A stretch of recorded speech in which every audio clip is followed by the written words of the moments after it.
Okay, let's get started.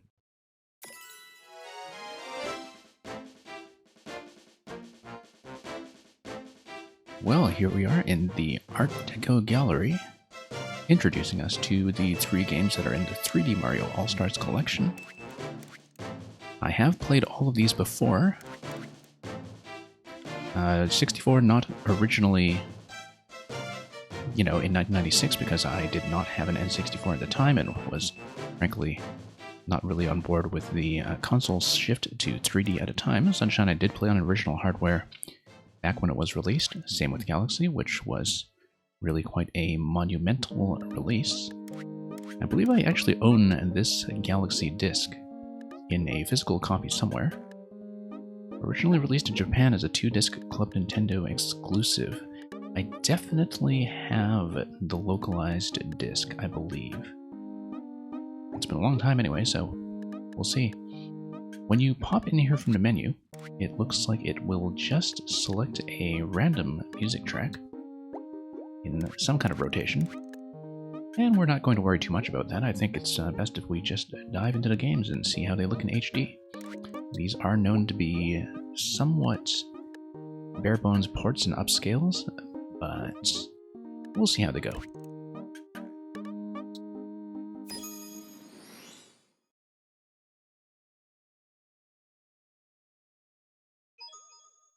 So here's Super Mario 64. Hello.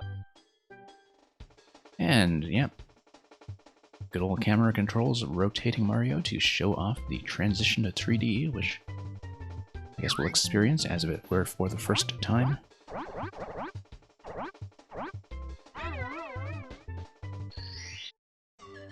Well, let's pick a file and just start.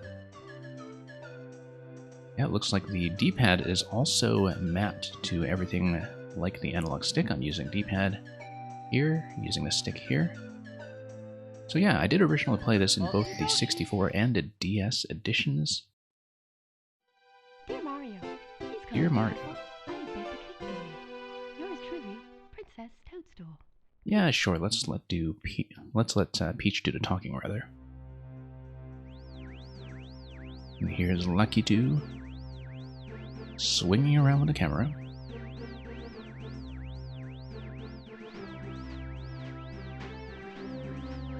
And of course, Nintendo not really resisting the opportunity to show off everything with their brand new 3D cam. And here's the entrance. Electrodude, game is coming out tomorrow for you. Is it because you're picking up a physical copy? Because it should have unlocked in Europe by now, I believe. It should have unlocked quite a few hours ahead, in fact. But anyway, ciao, you've reached Princess Toadstool's Castle Vive Warp Pipe. Using the controller. Yep, B to jump, Y to attack. A to read signs. Kind of nice to play this with a sensibly shaped controller. I was never really too fond of the N64 pad, to be honest. Yeah, Electrodude, I was fairly certain, although maybe I'm wrong. I saw a bunch of EU streamers playing it early today. I don't know if it was because they had an early physical copy or something else, but there were definitely some EU and Japan streamers that were well ahead of schedule. Anyway, let's, oh, I see. I think the camera might actually... no, inverted is still good. Vertically, it's a little bit unfamiliar to me, but we'll see. Yeah. Hold down to swim up. Okay. Still just getting used to this all over again. And hey, safety of man. And yeah, Electrodude just learned that he has had access to this game all day. Good afternoon, the Lakitu brothers here, reporting live from just outside a princess's castle. Mario has just arrived on scene and will be filming the action live as he enters the castle and pursues the missing Power Stars. Well ahead of his time in the live streaming market. Kind of interesting to see Lakitu's appearance in this capacity, given that, holding other objects like this, initially the various signage was something that he was known for in Super Mario Kart. That would have been the precedent for using him in this manner. Okay.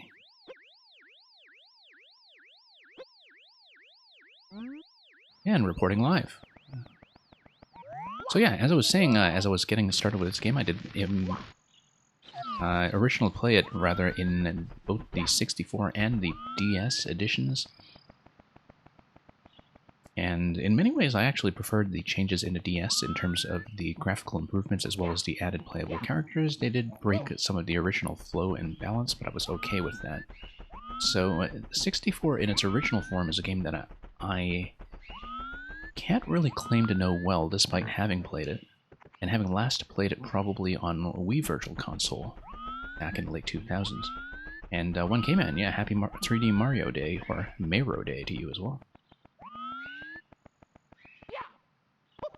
Well, Electro Dude, I think it helps to actually get some sleep from time to time.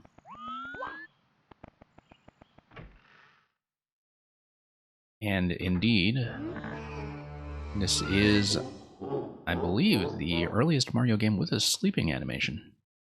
We're not going to idle around to show that off, at least not at the moment, but I think that is true. Welcome.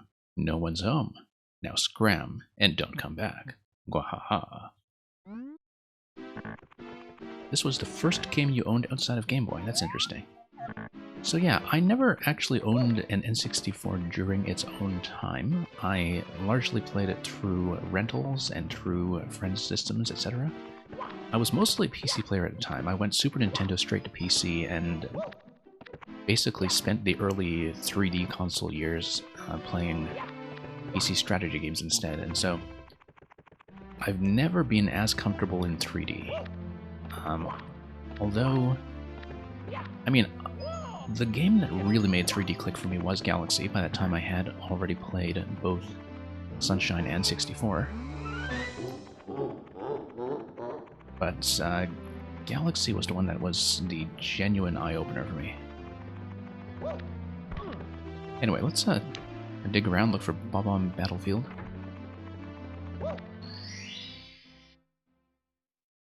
And yeah, one came in, I'm kind of like that. I was much more complete about playing it on DS as well. So here's Big Bob-omb on the Summit. Now, we're just taking a first look at the collection today, so it's going to be a fairly casual run. But, yeah, we'll just see what's fun and where our curiosity is taking us, so. Trying to get into the perspective of seeing this for the first time. I am seeing this for the first time in about a dozen years, so we'll get through some of the tutorials. Yeah, very interesting to think about how this would have looked to somebody engaging with 3D for the first time. We can trust red Bob-ombs. It's not like they look like they're about to blow up in our faces.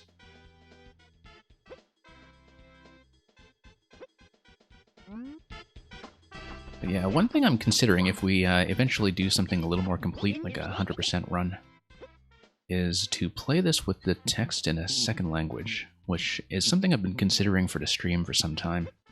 You know, remaining in English for the commentary, but also just learning languages through different text.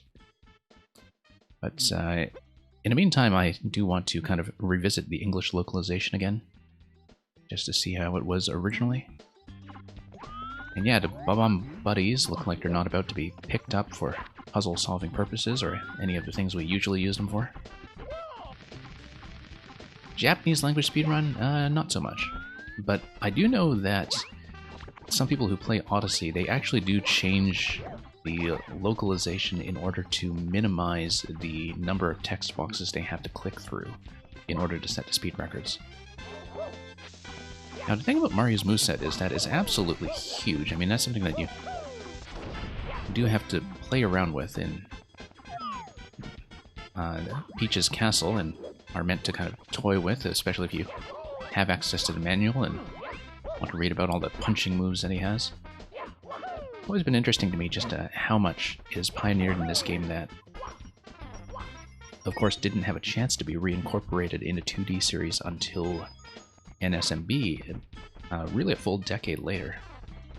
Anyway, this is not yet available. Been a long time since that was last year. And here we are. Special caps in the red, green, and blue blocks. Step on the switches in the hidden courses to activate the cap blocks. Okay. And Electrodude says you will set up a PayPal account. Oh, you mean for the eShop or for something else? Can't wait to finally complete Sunshine and I guess 64 too. Yeah.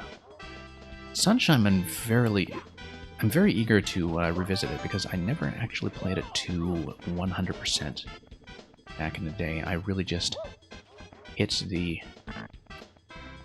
end credits on top of Rona Mountain, which of course is suddenly very topical.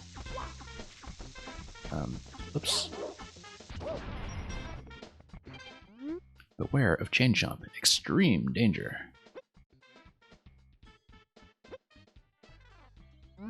Okay. Oh. Yeah, camera's throwing me off for some reason. It is inverted in the way I like.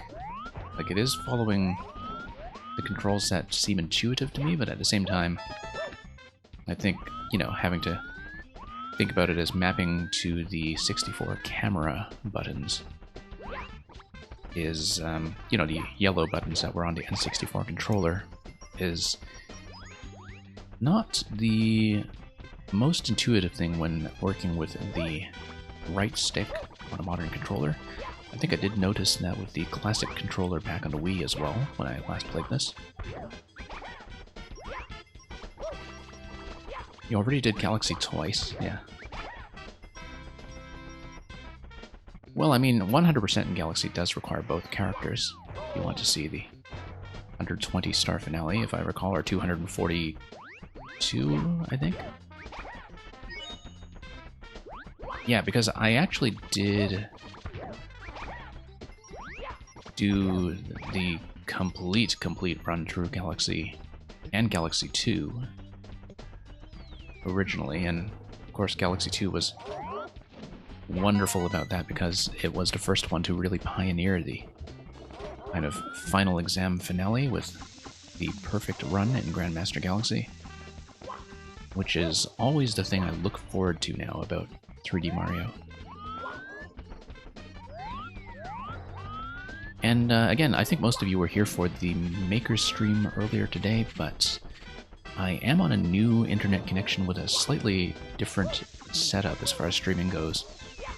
In terms of, you know, playing with some of my settings, so do let me know if audio and video are okay. Or rather more critically, if they're not okay. Okay, so what are we doing here?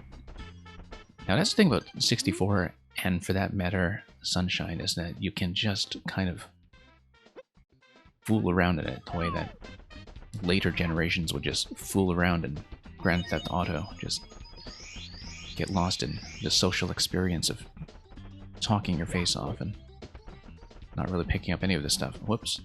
Here's the one-up. Whoa, okay. Might be a big miss on my part here. Oh, going to scroll the camera right to the edge and miss that completely.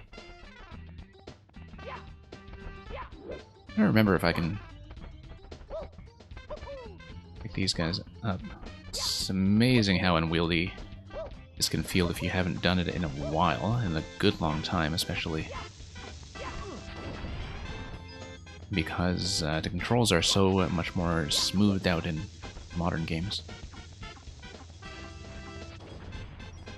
And Safety Man, think you're going to hang out and jump into Nocturnal's world? Yeah, let me know how that goes. And you can always revisit my full recording of it after you're done. From the weekend before last. And yeah, you're definitely in for a treat with that. Anyway, let's just get up top and fight the guy. Or, whoops. Have to remember some of the coin locations in the meantime. But yeah, this often feels like the mainline Mario game I'm least familiar with, despite having played it in 2 different versions. But I think a big part of it was because I was not really seeing that transition to the N64 while it was current.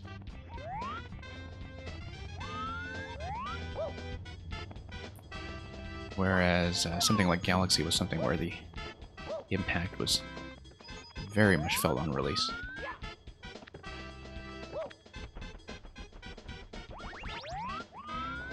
Okay, here we are. And yeah, let's just smack him. No king bombs forever, apparently. I'm the Big Bob-omb, lord of all blasting matter, king of kabooms the world over. How dare you scale my mountain? By what right do you set foot on my imperial mountaintop? You may have eluded my guards, but you'll never escape my grasp. And yeah, one game in, I did do 100% in 3D World as well. I actually did it completely in co-op, which is probably the best co-op experience I have ever had. And so I'm quite looking forward to grabbing the new version as well in February.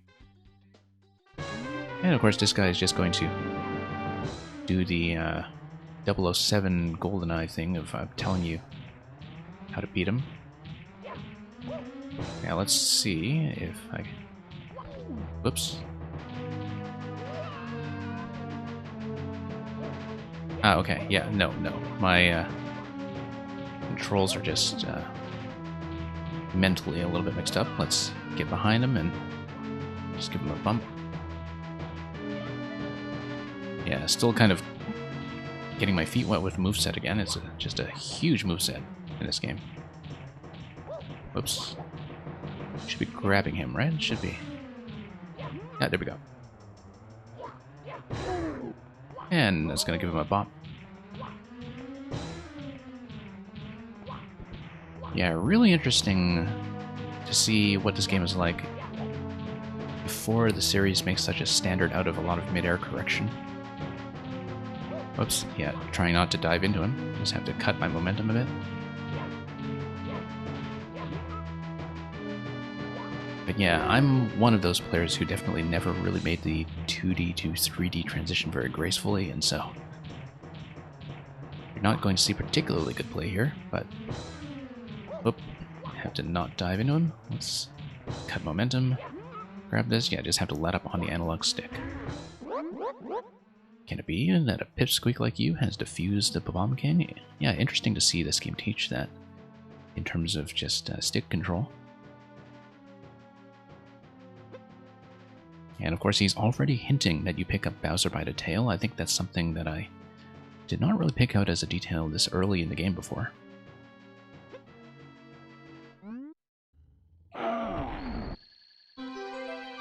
And one came in, are they really updating Left 4 Dead 2 after all this time? I guess Valve does do some very large-scale support, but I knew that, TF2 was being continuously updated. I didn't know that about Left 4 Dead. Big Bob-omb on the summit. Sure, let's save.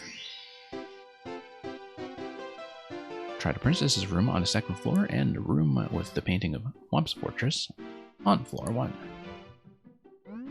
Like I said, not really going to be a completionist about this game today.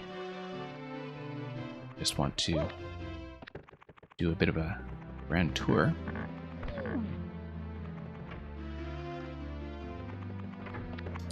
Yeah, something is still throwing me off a little bit about the camera, but again, it may just be thinking about the analog stick as a stick when this game was really not designed with that in mind.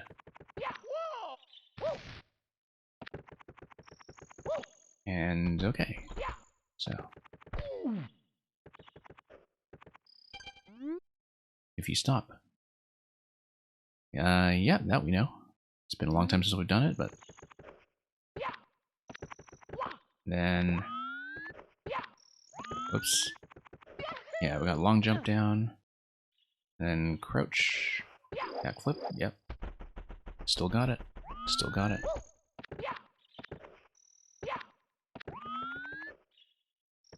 Oh, I see. Mostly a fan update on Left 4 Dead. Yeah.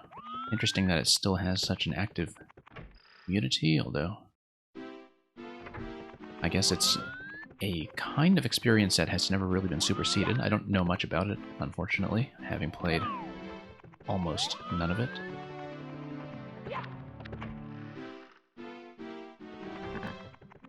Anyway, just going to have a bit of a wander.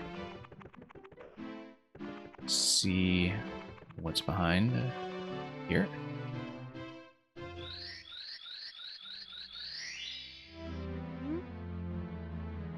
And the door slowly opens. Yeah, this might as well feel like a first play. It's actually kind of incredible for somebody who has hit 100% in every game since Galaxy.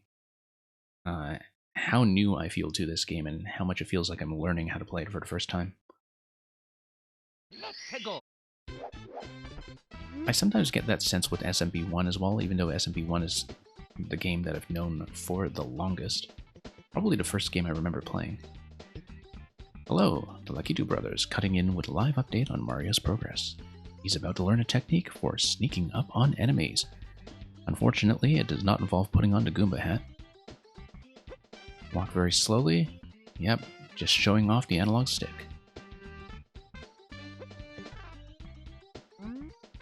Yeah, you can see how much Nintendo here was really invested in showing off the hardware. I remember kind of doing this with the DS touchscreen control as well. You know, in terms of having full analog control between a walk and a dash. That's something that's very new to 1996. And yeah, they're very eager to show it off in the same way that all of their banner titles since have always been wrapped around system-specific features. And Electro Dude, gonna peace out for now. Yeah, enjoy the game when you get into it yourself. Don't know what order you are doing them in. Special caps, okay. Yeah, have to activate them. Whoops. Yeah, sort of interesting to see the original artwork on the thwomps as well. I guess it's more of a thwomp than a thwomp. Well, thwomp is a big one. Chop off thwomp's block. Yeah, it's sort of interesting to just go back to so much of the 64 artwork before things were really standardized to kind of be harmonized with more of the classic Mario look again. Definitely noticed that when I went into, well, both the 64 DS and later into Galaxy, when it came to, you know, things looking more like their familiar Mario counterparts. And the last time I would have experienced this level, of course, is in the Galaxy 2 remake in Throwback Galaxy.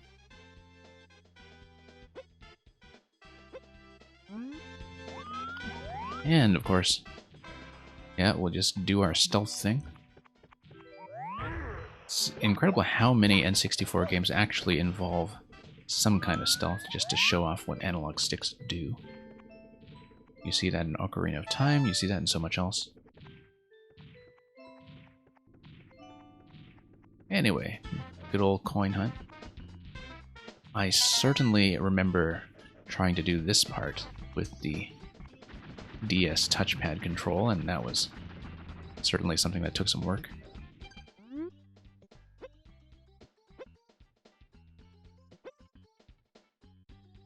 But yeah, there is something, like I was saying about SMB1 earlier, about the originating games that really makes you feel like you're learning them from scratch, if you haven't really been playing them for a long time.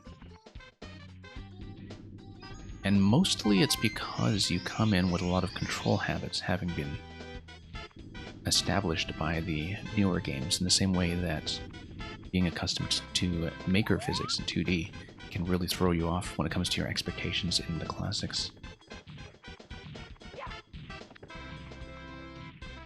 And yeah, kind of remember this bit. It has been such a long, long time. But yeah, gonna have a Good old flagpole, one of the very few in this game.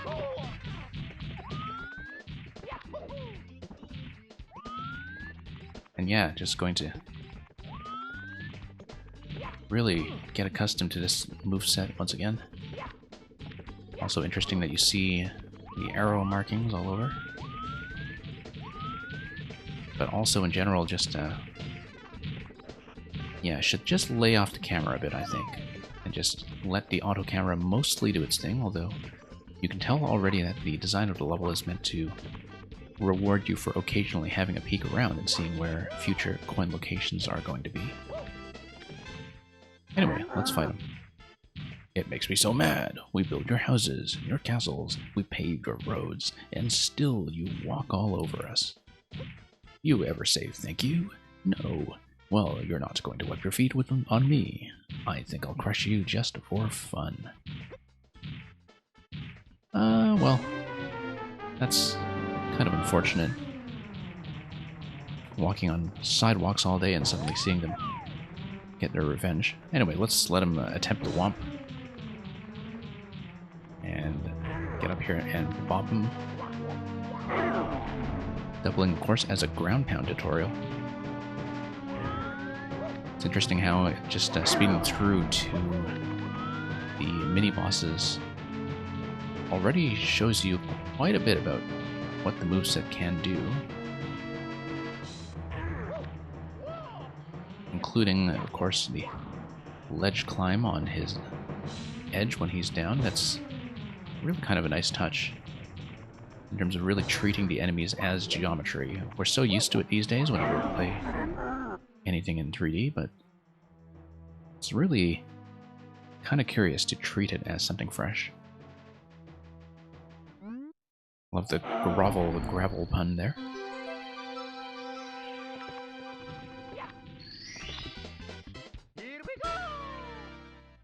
And here we are with the second star.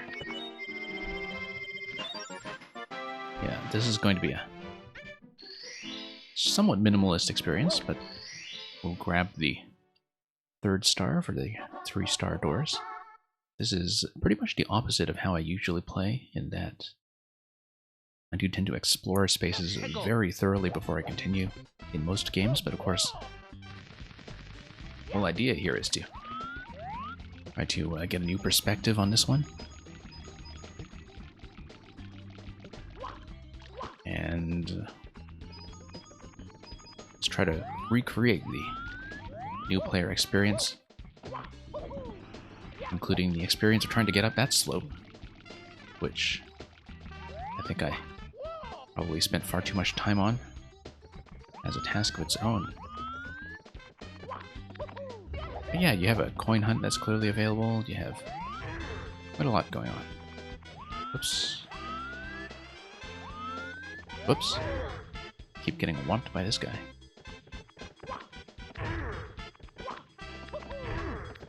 And we'll just let him let go. Give this guy a bit of a sneak. Oops. Gonna try to take a bite out of our day. And here we are. Analog stick once again. Yeah, interesting to see everything that is done with setting the template for collection driving the flow of this game. I am, of course, much more accustomed to Mario in the traditional obstacle course sense that is a little more of the focus of the Galaxy and 3D Land, 3D World line.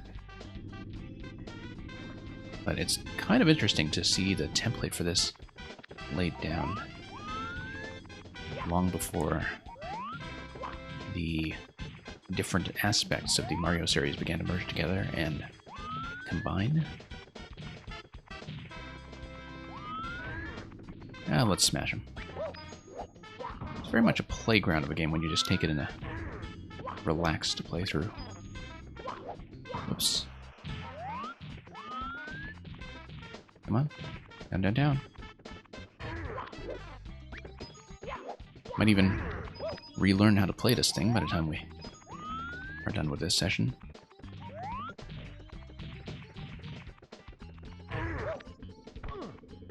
I'm not really going for an objective in particular. I think I'm just coming back here to revisit this location now that we've had a bit of a state change in this particular zone, this portrait. Whoops.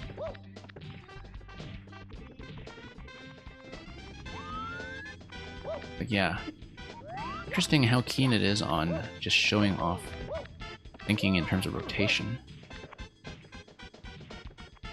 And there's definitely a sort of resonance with how Odyssey returns to the classic 64 format after such a long absence as well that wasn't apparent to me the last time I played this. This, of course, being the first time I've revisited this game since playing Odyssey, and just thinking about all the cylindrical elements that are in places like the Sand Kingdom.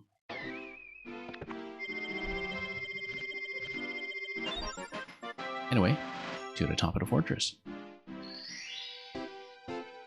Now we can open any door with 3 stars. Yeah, the game is still expecting you to be fairly early on, somewhat inexperienced.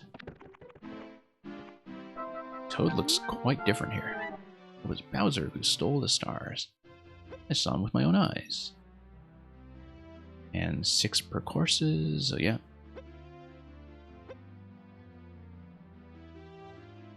And yep, just teaching us to level select. Yeah, it's sort of interesting that so many of these zones in this game do depend on a state change happening within the zone as you're entering it. And yet, it does have this reputation for this huge openness and non-linearity, where by the time you get to Sunshine, I think Sunshine feels very, at least in my memory, in the deep recesses of my memory, very linear in some ways in terms of how you progress from star to star without much choice. I don't know if that's accurate, and we will see how accurate that assessment of Sunshine is when we finally do go back to it. But I remember feeling like the linearity compared to 64 was definitely noticeable. And I wonder how much of that was just memory playing tricks on you when, you know, you spend so much time in 64 taking it casually, just running around, hopping about. Anyway, let's do the slide. It's been ages. So, welcome to Snow Slide, hop on. And once again, thinking about it in terms of stick steering. Chasing the coin, whoops, that's going to be a massive miss right there. Also just trying to be a bit too aggressive with the camera once again. Should have learned by now that's not really the way to play this game.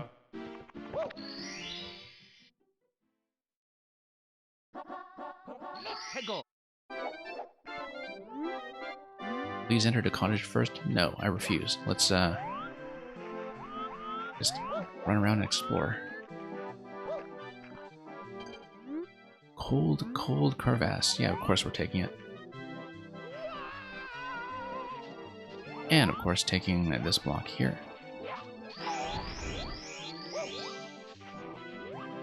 Okay, here we are. And we're going to run around, grab the coin. Cool how they updated again with this song. Yeah, I know. I think they updated all of them with the music that you associate so closely with control levels and speed runs and all other kinds of junk. I know that there has been some chatter over the months we've had of Maker 2 from people coveting a new style, wondering how a 64 style would work. And it certainly has things like the enemy set to support it. I guess it depends on whether people are actually nostalgic for the artwork. I'm honestly not too crazy about the 64 visual style in terms of my attachment to it. But of course it is a very generation-defining look.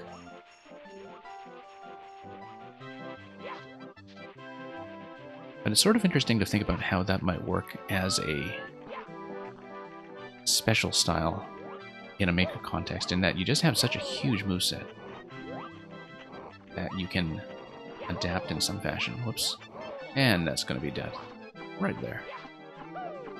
Very unwise choices all over. Mamma mia! Mamma mia.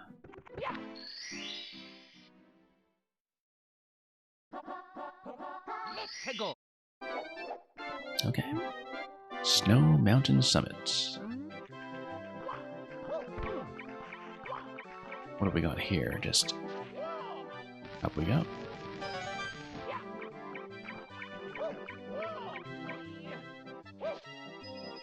Yeah, a 3D maker. That might be interesting in that, I mean, a lot of people have talked about that concept, particularly if they are more from the post-3D generation. But I think the issue with that, from a Maker game perspective, is just the sort of clarity of a shared mechanical moveset, which is such an important part of what makes Mario Maker work, and what indeed separates Mario Maker from just the ROM hack scene generally, with the people who have been doing custom Mario for ages using Lunar Magic or whatever tool.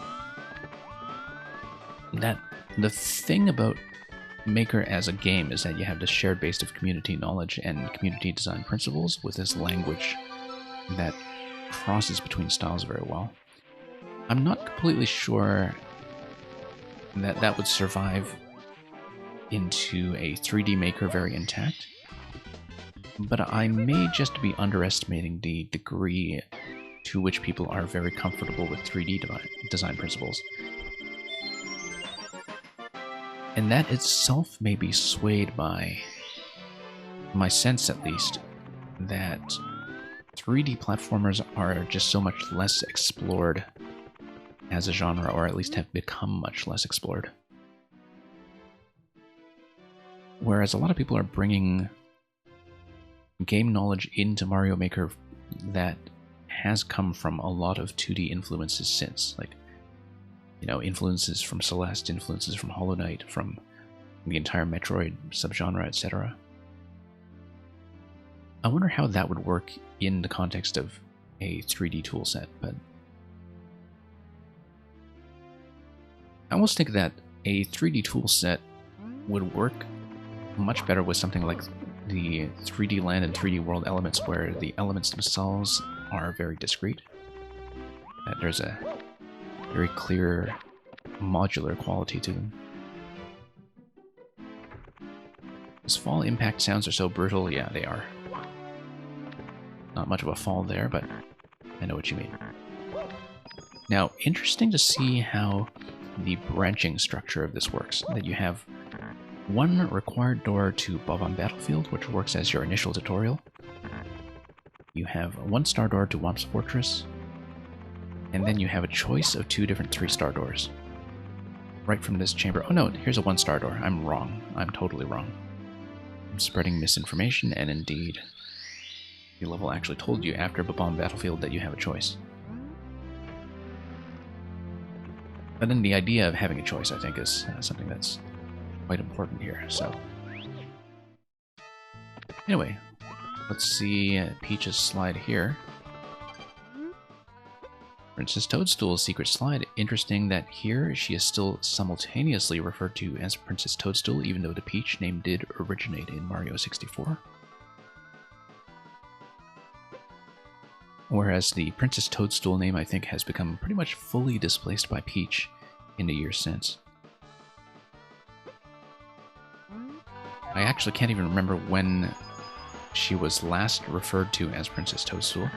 And of course, as somebody who kind of missed out on 64 in 1996, it took me a long time to realize that she was referred to as Peach thereafter. I think I didn't really notice that until maybe even Smash Melee.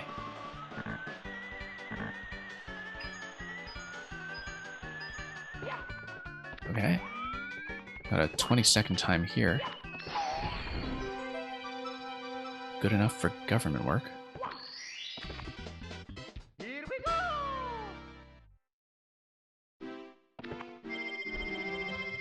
And here we are at one of the castle's secret stars. One of them, anyway. Now, I don't remember if there is any difference to the portraiture. I don't think there is. But yeah, no, it's just a secret to the right side.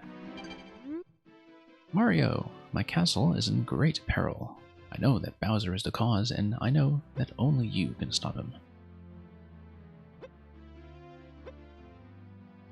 And yeah, we knew that already.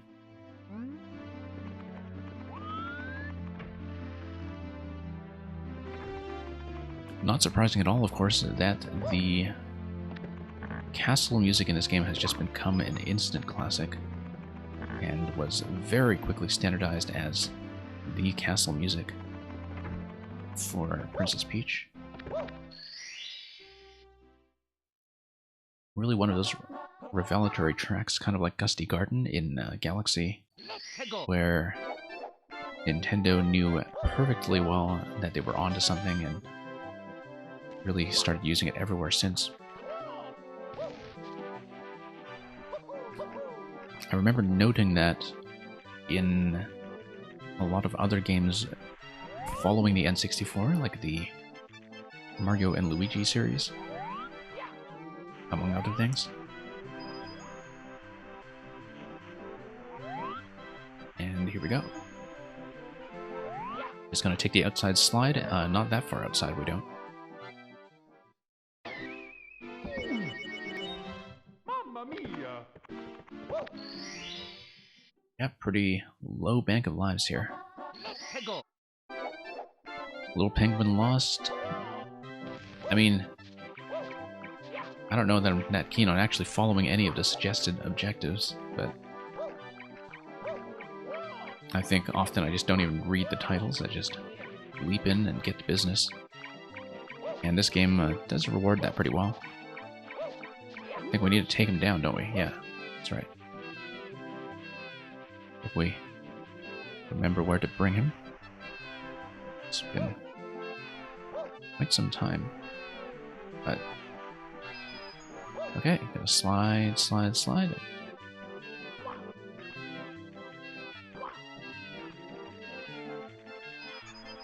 Yeah. Sort of interesting that holding items was something that they were very insistent on bringing over ever since its appearance really in SMB2, even if it was mechanically quite different from how it was standardized for the Mario series in SMB3. Anyway. What have we got here? Just trying to pick him up. But yeah, it really exposes just how much of a habit I have of trying to do micro adjustments on the camera stick and having to adjust to this game working by a very different logic.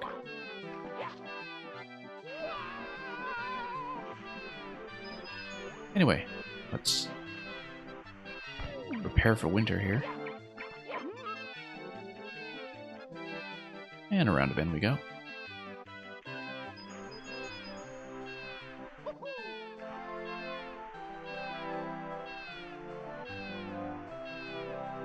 Yeah, I think it's mostly just analog stick control that we need to get used to here.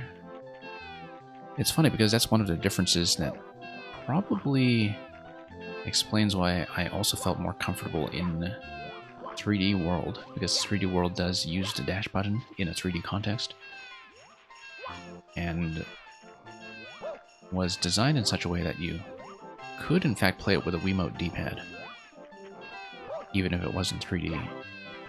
And I think the familiarity with the 3D games is, or with the 2D games rather, and their original control scheme was something that was very notable. Now let's let him hop over. Okay, there we go. We're going on an adventure. There we go. Luckily, letting me pass here.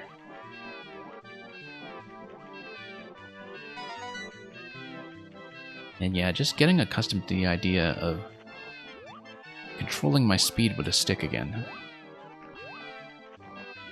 is actually something I haven't done in most games in a very long time. I don't think even Odyssey had very much of that.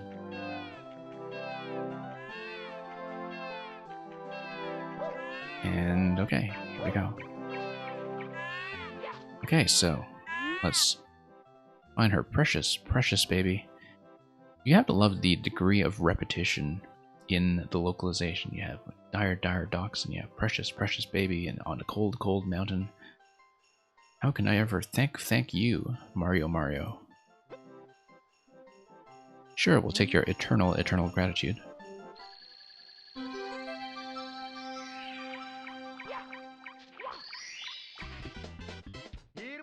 Here we go.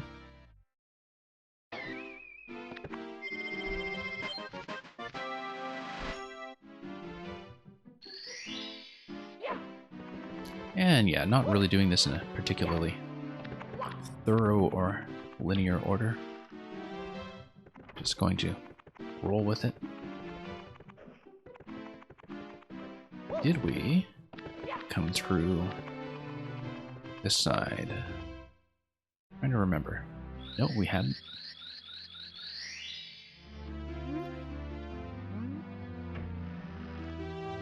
And here we go. Yeah, I have to love the little touches like the aquarium.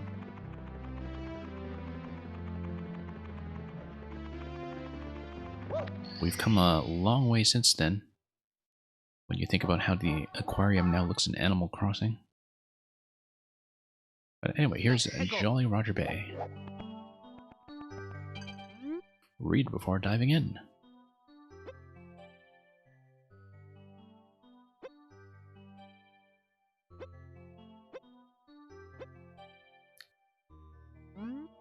Yeah, it was kind of interesting to live during this period of transition from games having this expectation of reading the in-game manual to providing more and more in-game control documentation. That's something that you see quite a lot more of going into the N64 era in games like this. Okay, have to get used to the vertical inversion here. Pull back to swim up. Yep. There we go. Yeah, that's gonna throw me off quite a bit for some reason. Now, that's the thing about stick inversion, is that I can never remember what I actually prefer until I actually play the game. And it doesn't seem like my sense of what feels natural follows a very consistent rule. And part of that, for all I know, is just not feeling that comfortable in 3D generally. But it's kind of interesting to see how tutorial segments in this game feed into each other. In that we've had plenty of climbing that we could do prior to this point, but not really that much explicit instruction or much of a requirement to do so. So the idea is that, you know, players are going to be doing these levels in so many different orders, and yet when you have them run around and play to different castles, play to different parts of the castle rather, and the different portraits, you're going to have them take the skill set from one area and go back and apply it to the other one. So there's a knowledge-based gating in a way. Now, there's a shell down there, we can pick that up. But yeah, Definitely have to get used to the controls here. I remember that being my sticking point in Sunshine as well when I last played Sunshine, was that, oddly enough for a beach-based game, I had all kinds of trouble with the underwater controls. And so it was one of the things that I felt was very thoroughly solved by Galaxy as well. Galaxy, of course, elaborates on just what you see here, carrying the shell to simplified water controls. Except here it's temporary, whereas in Galaxy lets you keep that quite a bit longer.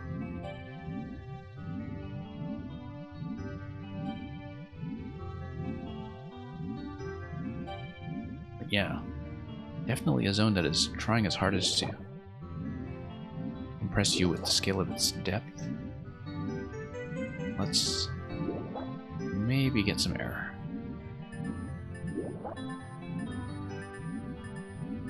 Okay, here we go.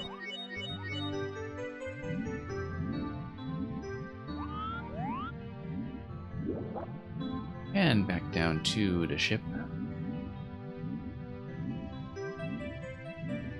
Let's see what else there is to discover. Very conspicuous passageway over here, of course.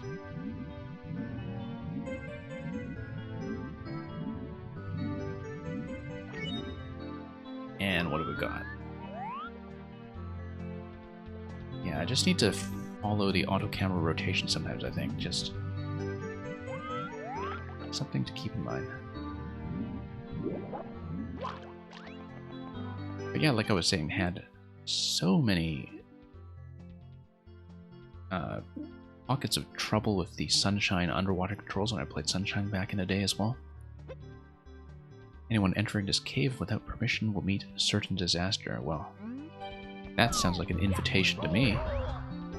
And that's certain disaster, so as promised.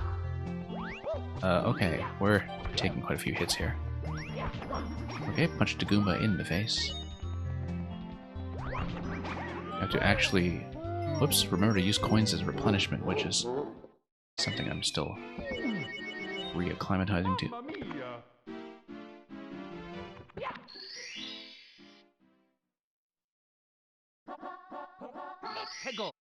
Anyway, let's actually watch where we're going for a change. Given that I'm down to 1 life, I'm actually potentially going to hit game over in this.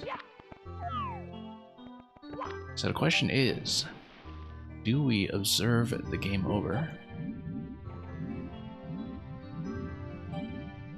and perhaps dip into Sunshine, or do we continue in this session with Mario 64? And that's something that we'll have to decide as we go.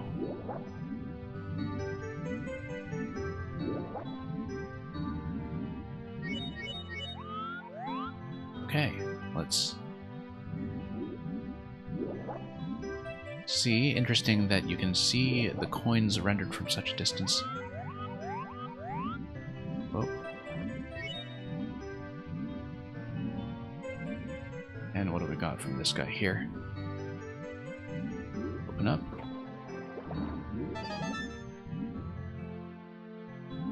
And yeah, up we go.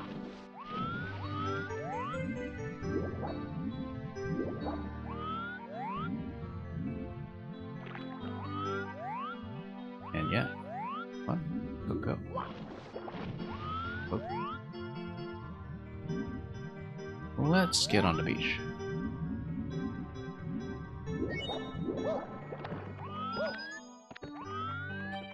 I've got to admit, I'm trying to think of the last time I actually played a 3D game at all. Like a 3D platformer, rather. It has been a shockingly long time.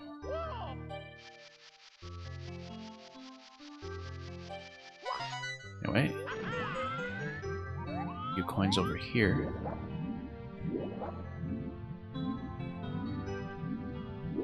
Let's see how we're doing.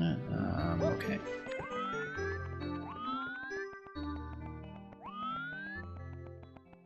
Grab the question block over. Well, not the question block, the exclamation block, really, but yeah.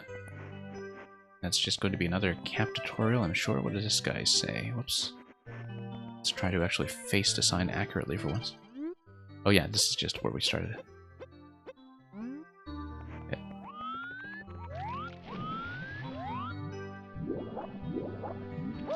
Yeah, 3D spatial memory, not my strong suit.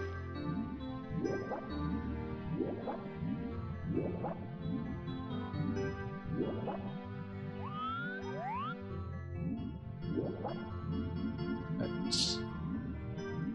Here we are.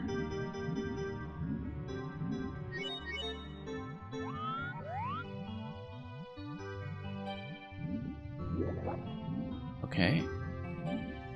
Probably just going to work my way back to the sunken location where we met our untimely doom earlier on. Just have to remember where it is. That's how you know it's been such a good long while. Okay, let's actually try to swim these coins accurately for a change.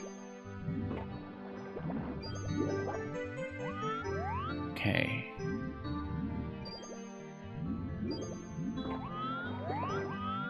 And... yeah.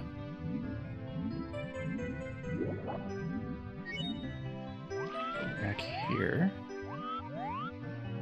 Yeah, I just need to, once again, really get out of the habit of tugging the camera so much, but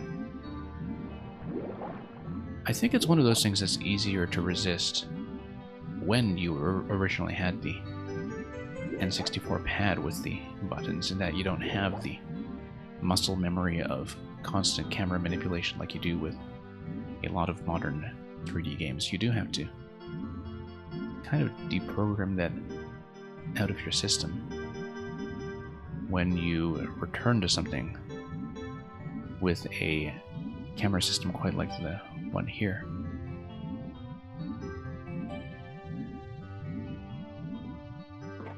Anyway, coin. Got 4. Not really an exhaustive hunt. Probably not going for that star at all, actually. We kind of need that one up. Let's see if I can swim after it. Give it a tag.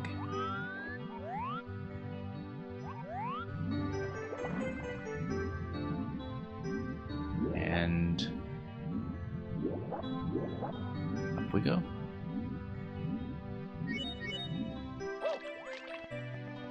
Okay, we are back to where I was before. That was a highly necessary one-up for somebody down in 1 life. Whoa, we're trying to dodge that. Once again, we're having quite a bit of trouble with it.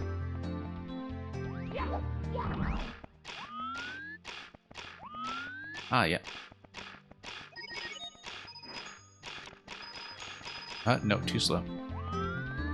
And so much for that one. Also very noticeable, having come in from having last played Odyssey, just what a huge change it was in Odyssey from 64 and Sunshine 2. Have the stars, or rather moons, in that game not kick you out when you collect them. And that it really captures the original promise of seamlessness that you already see somewhat vividly in these levels in 64, where, you know, you are allowed to change your mind about the objectives you're pursuing. To pluck the plunder, you must open a treasure chest in the right order. You'll never tell, okay. Now, is it just trial and error? I don't actually recall, but I guess... yeah, that's gonna be 1. I guess you just need to do it by elimination. We'd better get that coin, if there is one. Nope, it's just number 1. 2. Whoops.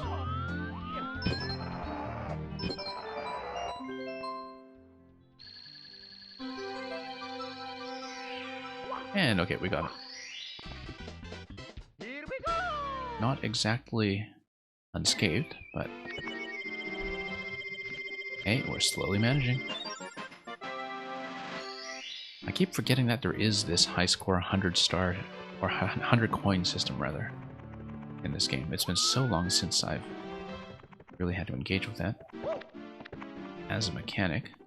We'll have to keep that in mind when we get into Sunshine, given just how Sunshine has so much tied to both the yellow and the blue coins. Names of the stars are also hints for finding them. We've been very good at ignoring that.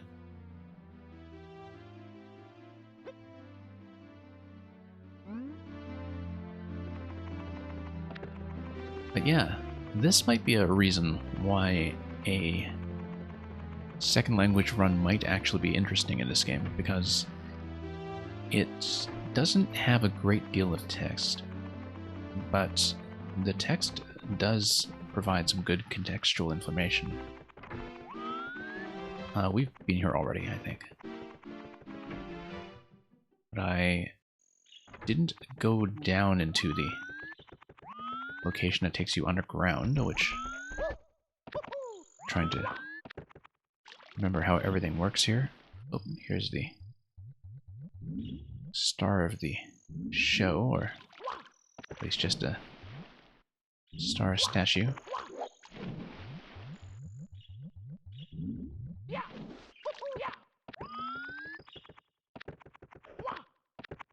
And, right. I think I recall this.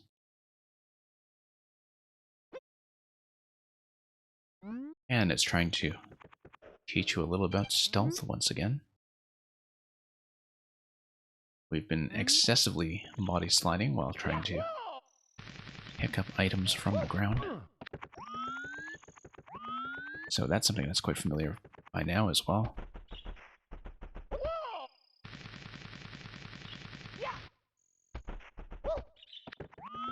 And what have we got in this sign here? Yep. Showing you the introduction to the triple jump, and of course, let's see here. Wall kick. Keep forgetting that you actually did have that introduced. Have to get used to control again. There we go. Because it's not exactly a wall jump. It's actually kind of remarkable. I'd totally forgotten that the wall kick works so differently in this game. I don't remember if that was also something that was revised for 64DS. Because by the time you get into Sunshine, I'm pretty sure that wall jumps are kind of standardized into the modern style. That, of course, gets reincorporated into the 2D series in NSMP. But yeah, totally forgot that wall kick works this way.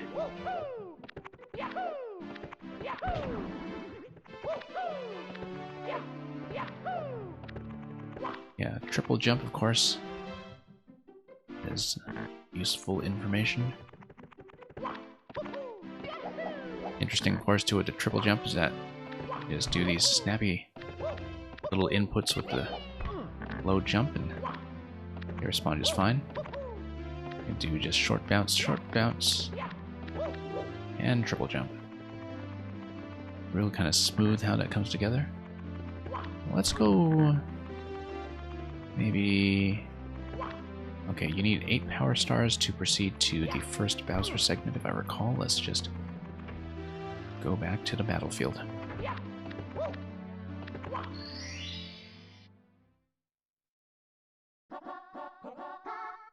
Foot race with Koopa the Quick. Let's go. And here's Koopa the Quick. Hey Mario, is it true that you beat the big Bob-omb? Cool. You must be strong and pretty fast. So how fast are you anyway? Yeah, sure, let's go.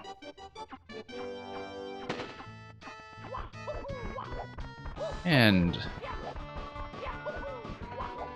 not exactly the speediest players in the world here, but oh. I don't recall if I should just take the standard path. Obviously, there's a lot you can do to shortcut all this. Yeah, this is a disaster. Let's not do it this way.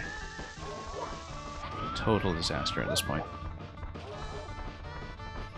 This guy trying to go up a slope here. We should have gone around to begin with. But yeah, let's just map out the route. Try to do it accurately. Whoops.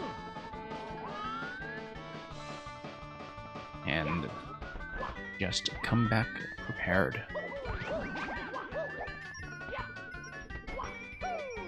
Okay.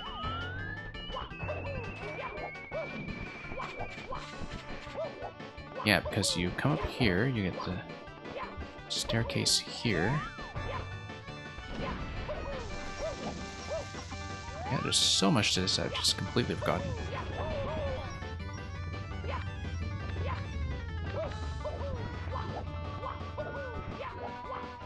And then eventually I just climb this way.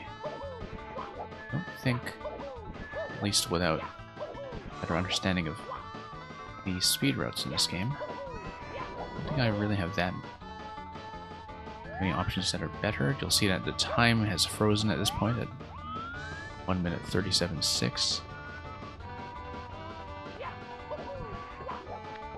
And we've pretty much made a total hash out of this one, but let's just talk to Koopa the Quick up top and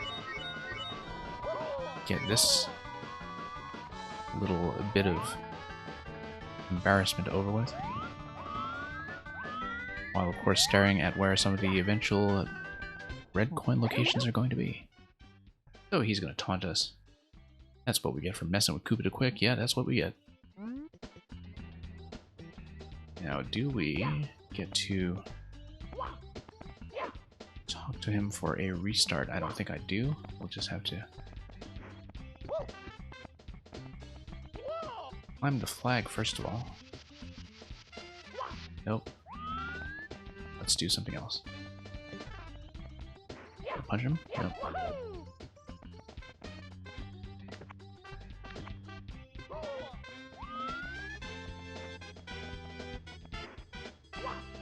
Okay, back down we go.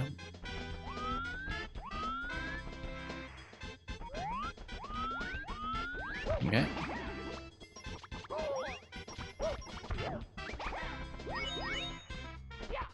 And back over here. Yeah, might as well do a bit of the coin hunt at this point. Dive attack is going to totally miss. And that's right. Crouching is the soft drop in this game.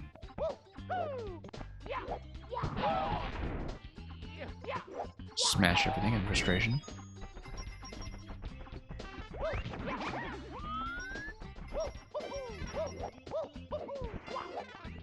And let's get up here, perhaps.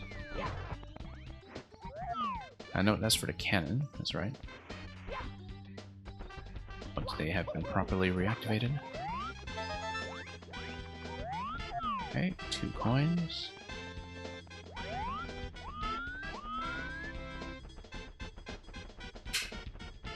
And a third one on top of the shop. That one is somewhat familiar by now. Okay.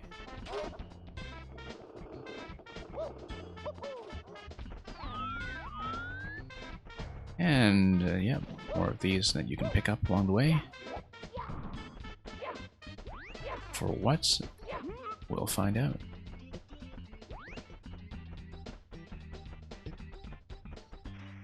Now, what is this guy telling me? Wing cap, yeah. To be honest, never quite liked the wing cap. I always thought it was one of the more awkward parts of this game. Anyway, let's go back here, scan around. Sure, there was the pink coin down low that we have not collected. Not on this side. Ah, here we are.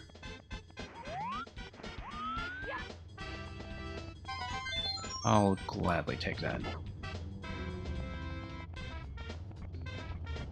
Now, what else we got here?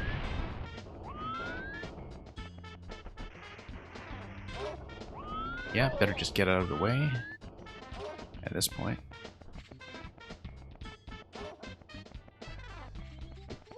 And forward. Yeah, there's quite a lot to the coin hunt that we're very far from completing.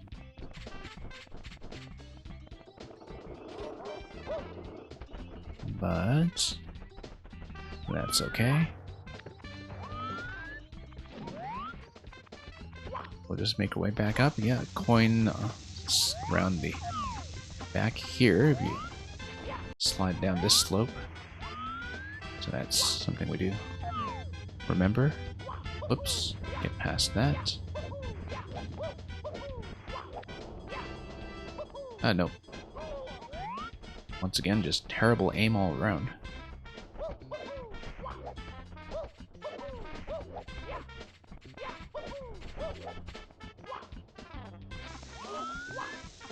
Yep, there is, of course, Rumble integration with this game. And so the impact of the fall is where I mostly have noticed it so far, that it is just rumble upon getting hit.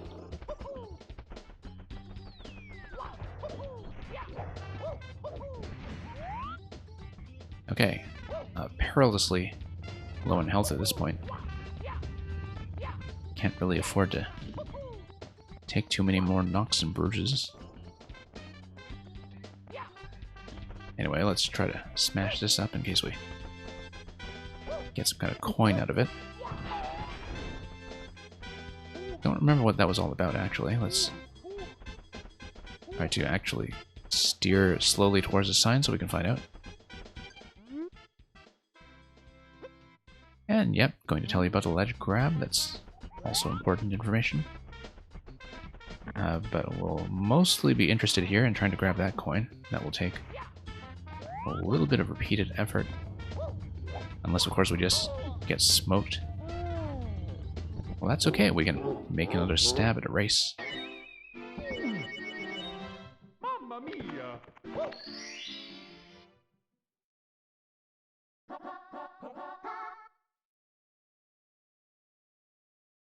Let's go! Okay. Rematch.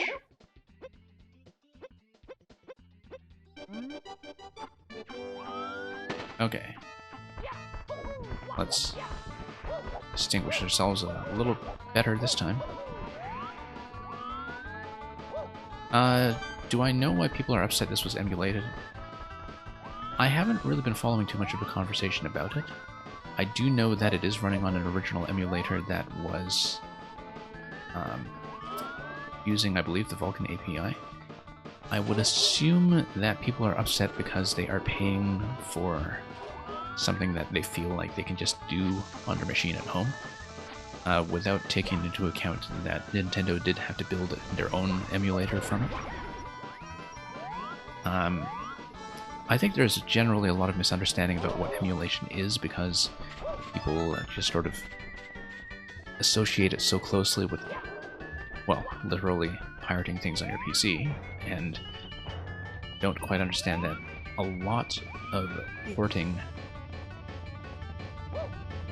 does happen in the form of having some kind of system-wide emulation that is built in place to, you know, kind of cover the labor across multiple games that are released under that model. I think as soon as people see the word emulator, they can be very quick to assume that it's something lazy on the developer's side, like it's profiting off community efforts. There have been, in the past, a lot of dubious claims of, you know, Nintendo profiting off community work when it comes to emulation, which was usually just misinformation, I think. Okay. And so I would assume that's what's going on, but then, you know, I think I sometimes have a pretty dim view of community discourse about these things. Okay, so once again, I totally blew the race, of course, when I took the fall earlier, so it's just a matter of finding out what I want to do at this point. Yeah, so this is just firing... And I can't really mend that yet. I have to activate all of the bomb spots in a later chapter, if I recall.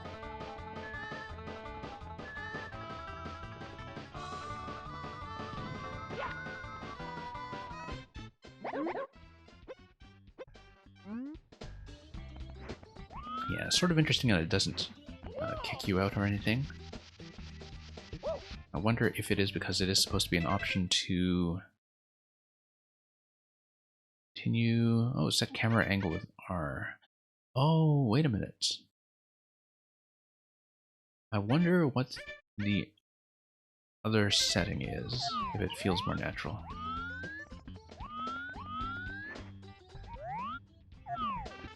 I'm actually not sure.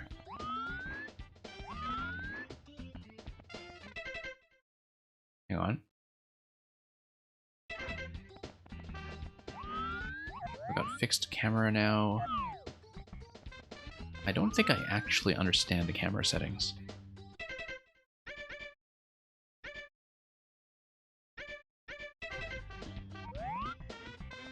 Yeah, maybe that can smooth out the experience a little bit. Okay, kind of a nice view from the peak.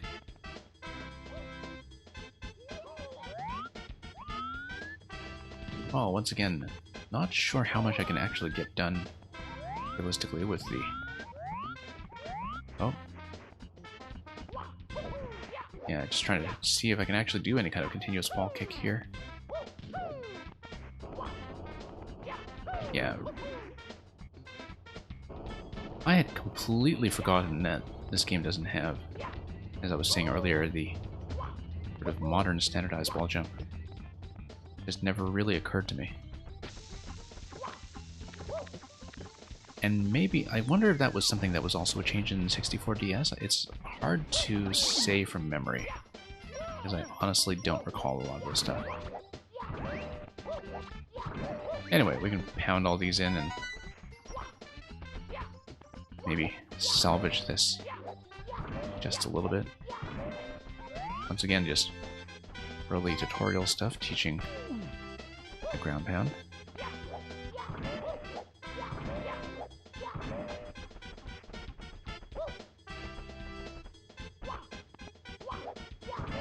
Yeah, I think the nature of this port as a release is going to probably be more impressive once we get into the widescreen stuff, like seeing Sunshine in HD, Galaxy in HD. Oh, okay, so this is the 8 red coin location. We're at some number right now, probably 3 or 4. I don't remember how exhaustive I have to be with the coins that are currently available.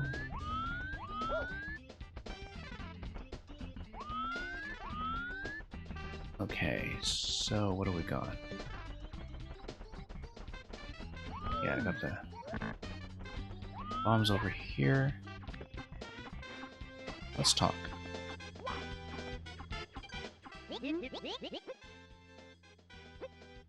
Oh, hey, wait, no, you just talked him to activate the cannons. Can't believe I forgot that. Because, of course, you need that in order to get over to the island coin. Yep, that's right. I mean, that solves a lot of problems right there. Yeah, I think it's a little awkward to face them and talk, but there we go.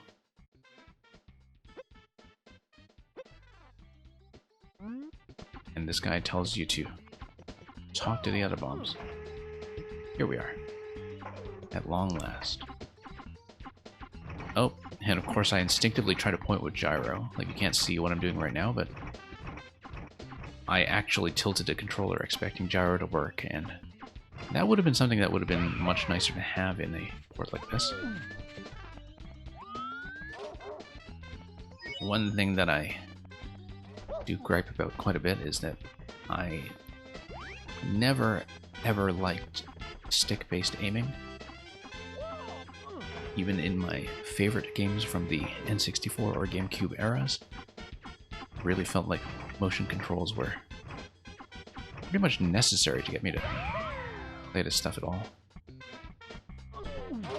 And a lot of it is that when you have that first-person based aiming, I run into all kinds of trouble. Just never really got used to it.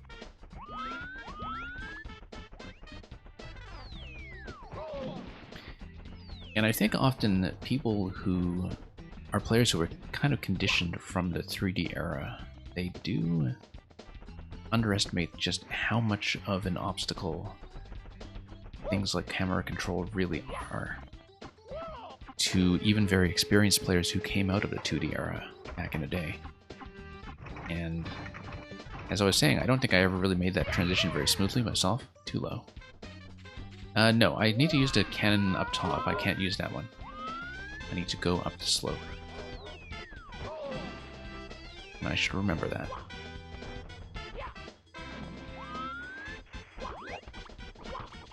Anyway, just going to run around, punch these guys.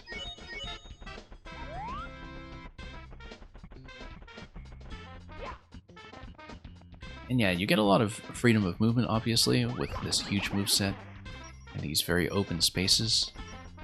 Bob-omb Battlefield, of course, just being the first level for a reason, really being a showcase for what you can do with that openness. But it is a pretty ample illustration of why I've always preferred the more linear obstacle course-based style of 3D Mario and Mario in general.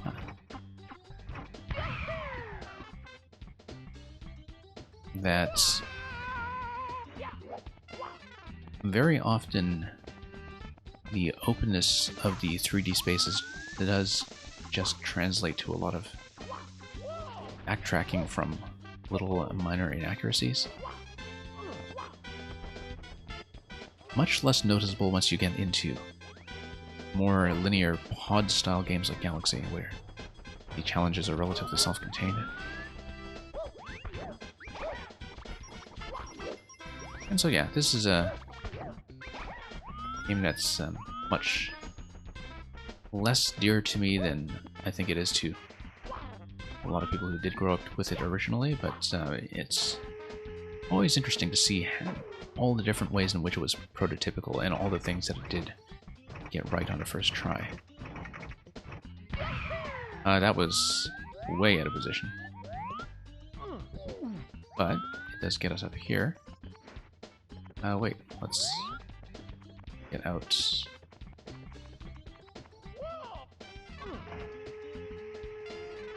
Do I still have a question about the camera? Did you have something to say about the camera?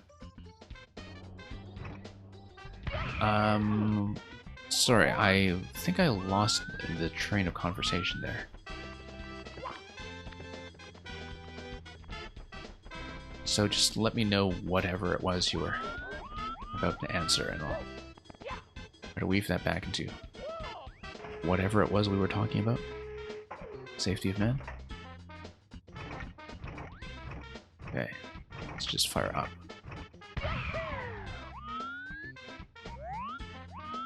Yeah, a little bit difficult to track my momentum here, but there we go. We finally managed to get access to this guy. And what do we got here? Oh, hey.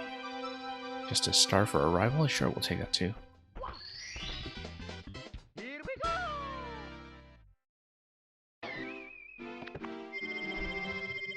Shoot to the island in the sky. Yeah, managed to get that in non-linear fashion.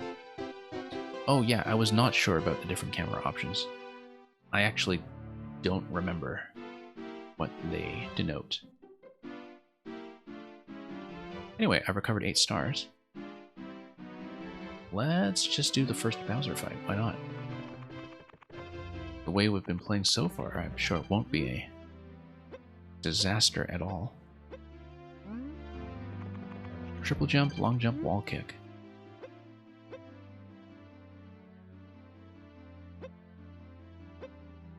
And here we are. You can, however, collect any of the remaining stars next. And yeah, that's something that was very memorable about the non-linearity of this game that, as I was saying earlier, I wish was replicated in Sunshine, but I think Sunshine, as I was saying, I do remember it to be much stricter. And yeah, Safety of Man, that is exactly what I was asking about. I just don't remember that. I don't think I played with it when I last played 64, and of course it was kind of a non-factor with the way that things were changed for 64DS. Now what's this? Key to open this door? Yeah, well, obviously. Deal with Bowser.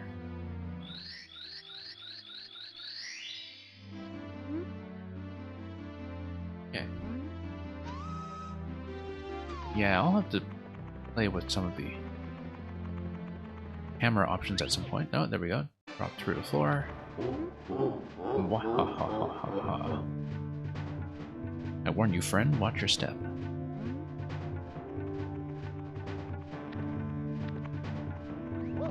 I mean, that was probably supposed to be a long jump spot, but... Oh, whoops. Oh, forgot about the way that being set on fire totally makes you lose control. That's very much a 3D series staple. Anyway, let's not go wild with the camera. Oh, whoops. Yeah, depth perception, not exactly our strength. Mamma mia!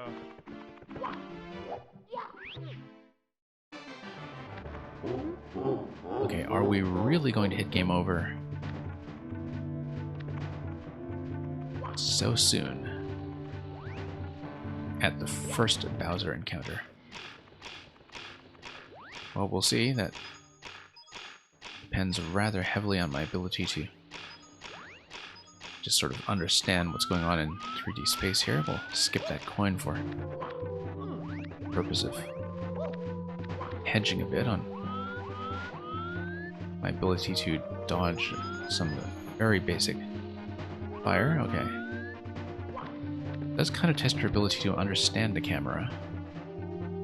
As you can see here, really is keen on making sure you use the rotation to your advantage. Although we need to center ourselves for the coin. And of course it does have a bit of a safety net in the way it returns you to the lower level if you fall there. Okay, let's be very cautious. Punch the Goomba in the face. Ah, there we go. Very necessary one-up. Very necessary.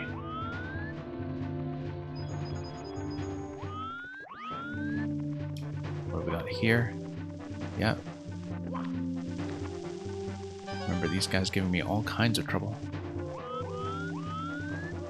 And, whoops.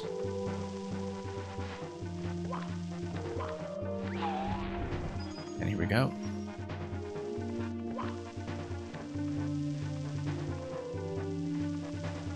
Okay.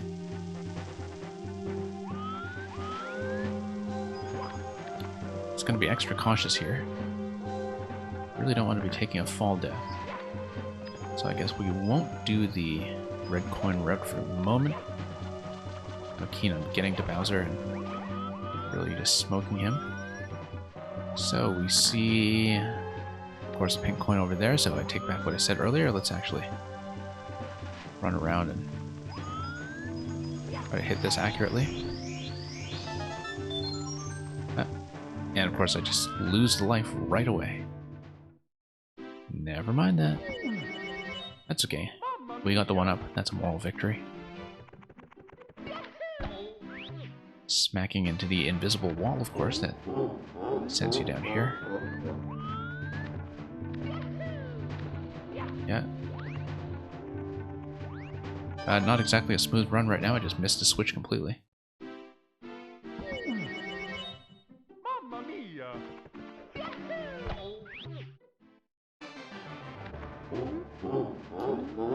Okay, so how are we doing here? Yeah, let's not do coins. Just way too low on lives at this point. Yeah, this has just been the most casual possible run of 64. Not really being thorough about anything. That's okay, it's really relearning it from scratch in many ways, so some initial difficulties are to be expected. I would think a lot of modern 3D platforming skills would just transfer over, but as with SMB1, the habits can do more harm than good. The habits that you bring with you from all the games that you played since. Oh wow, that was perilous. Let's not do that again.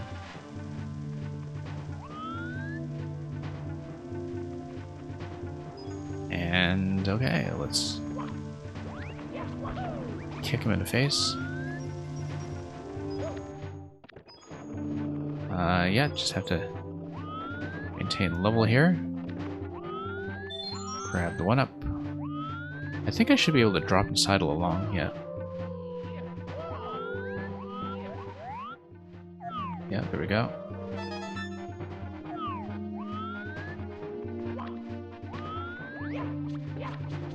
Okay. You're expecting to get a bounce off of these guys like you would in 2D Mario, and it's not the case really. Thinking that I can just hold jump and purely out of habit just get a high bounce. Not going to happen.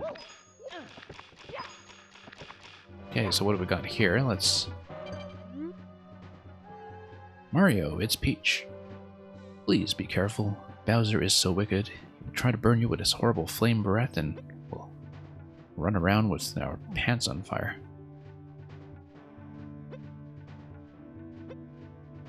And yeah, definitely a fight designed to show off 3D.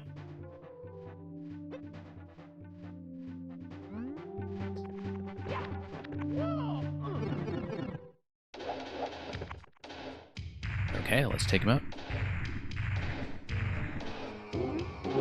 Tough luck, Mario. Princess Toadstool isn't here. Gwahaha. Go ahead, just try to grab me by the tail. You'll never be able to swing me around. A wimp like you won't throw me out of here. Never. Huh. Okay. Never mind anything sneaky, we're just going to whip him around and give him a good old toss. Nope. That's a total miss. Okay, really have to think about the release timing a little better here. Just run around and grab him. Take advantage of our speed.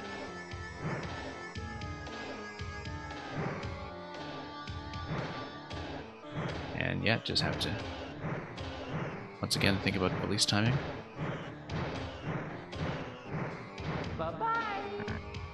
Okay, really have to point the camera.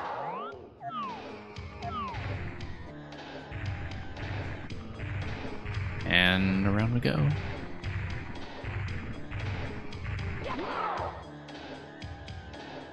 Okay, yeah. Sort of interesting that... Yeah, there's something I'm probably not doing right in terms of how I'm gripping while trying to rotate the camera. But let's see about this. Nope, don't really have it, but you can be a little bit approximate, as you see there. There's basically a whole spot off there, but you only really need to get him once. I'd forgotten that. It was a bit careless, not as we had planned. Yeah, I'd forgotten that you just need to land one hit on this first encounter. After being so accustomed to 3-hit fights all over the place. Or in some cases 6-hit fights, but so much for Bowser in the Dark World. And yeah, possible to go back there for the coin hunt. I think I would like to push forward with the key, which is going to be the basement key.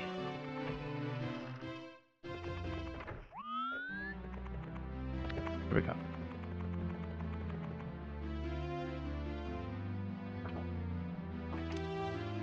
Kind of a big reach there.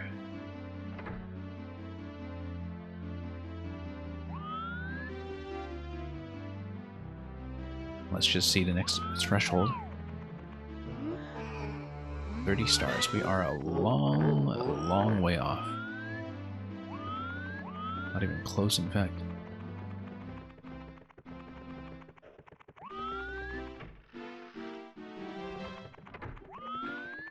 Okay. Got Toad over here.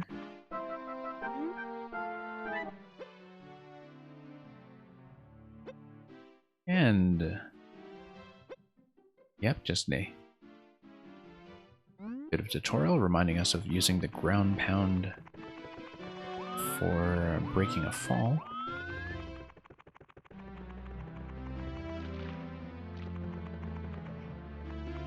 Yeah, interesting to think about this game introducing fall damage as well, given that that was just not something that was previously present even in games with the ground pound, like Yoshi's Island. Anyway, here we boil the big bully. Don't be a pushover. If anyone tries to shove you around, push back. It's a one-on-one with a fiery finish for the loser. Lethal Lava Land.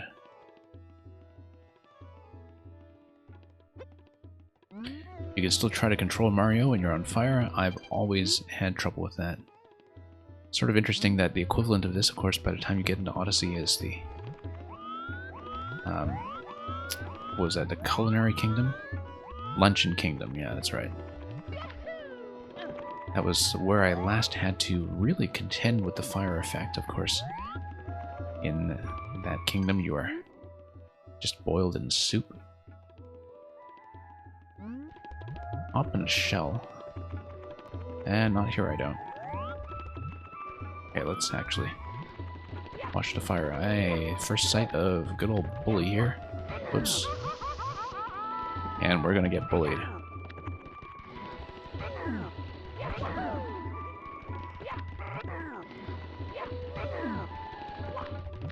Okay. Yeah, doing that is the wrong idea. Still trying to think of it as like the bullies in the Maker 3D World style, and that's probably a terrible approach to go about it. Just need to largely punch him, I think. Wow. Very punishing. This is, of course, the first appearance of bullies in a series, I believe.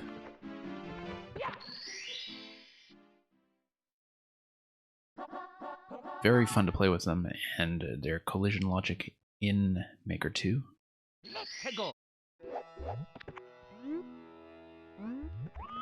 But yeah, we can't even boil the small one. That doesn't bode well for our chances to boil the big one. Oh wow, there we are. It's getting wrecked already.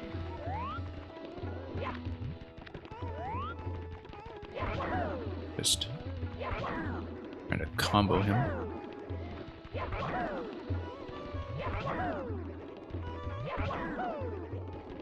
Just trying to reposition. Interesting balance between risk and reward when it comes to these guys. In that you do have to position yourself in such a way that puts yourself at risk in order to get into a position that allows you to Really have a go at him. Oh, whoops. That was not smart. Mamma mia! Okay. Let's go! Oil the big bully. Let's see.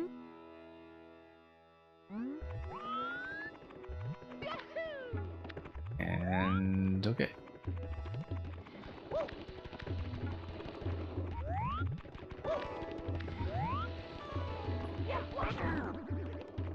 Yeah, just need to get used to the punch range here. You can kind of see why the punch mechanic doesn't make that much of a comeback later in the series. It is all over other 3D platformers of the era. I'm remembering how it was implemented in Rayman 2, which was also a game that I have not played since its N64 release back in the 90s. And of course, Rayman originally, even in its 2D form, was very much based on this punch mechanic. Okay, that's going to be a tough little jump there, but we'll try to make it. Here we go, clinging on for dear life.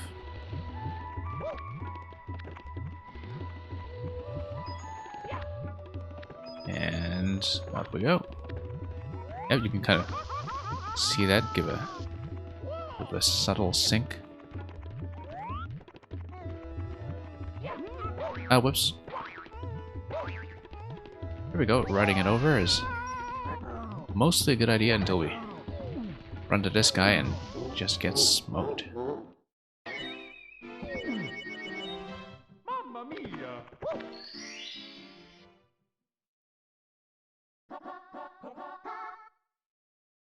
Okay. Let's go!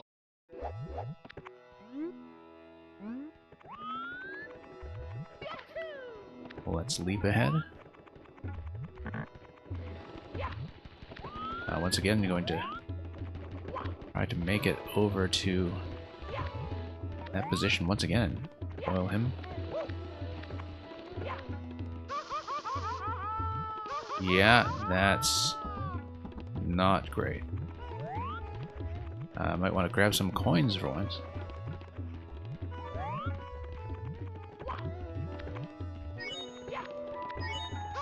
Nope, that's not going to help, and that is going to be it, pretty much. Down to 0 lives. Yeah, I have to remember that this is one of those games that gives you game over at 0 rather than 1. Let's see if we can salvage this. Let's go! I do not remember being this bad at this game, but you know, that's one of those things. Not only does everybody start somewhere, everybody apparently has to restart somewhere after enough of a period of absence. Whoops. Yeah, there's a lot to reacclimatize yourself to. I think I always had trouble with it myself anyway. Anyway, that is going to be game over. So let me see.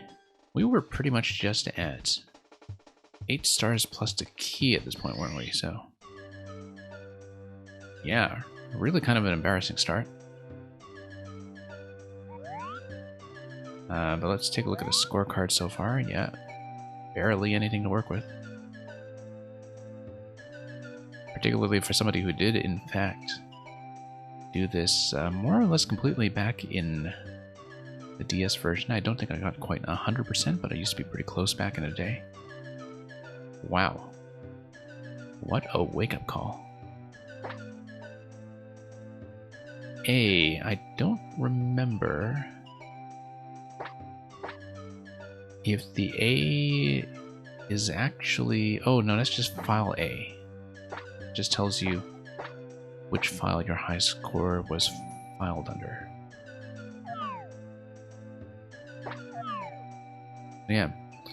Let's take a look at Sunshine just to see how it looks. This was meant to just be an initial run through the games anyway, so having hit game over, let's step out and see if we have a slightly easier time, or if it's going to be just as embarrassing.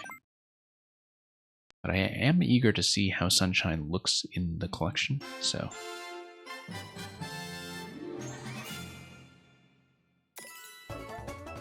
Yeah, really love the Art Deco typography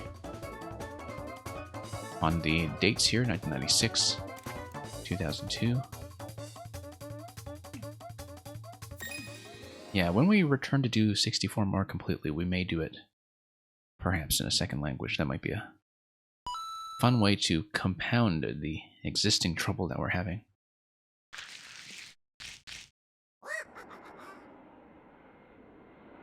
So here's the opening cutscene of Sunshine, which I've long remembered for being an instructive lesson on why voice acting has not stayed in this series.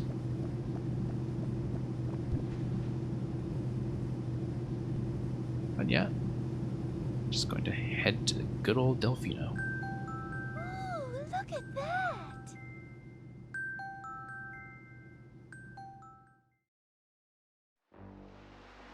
Oh wait, we probably should have stayed to watch it. I didn't mean to click right through it. Super Mario Sunshine!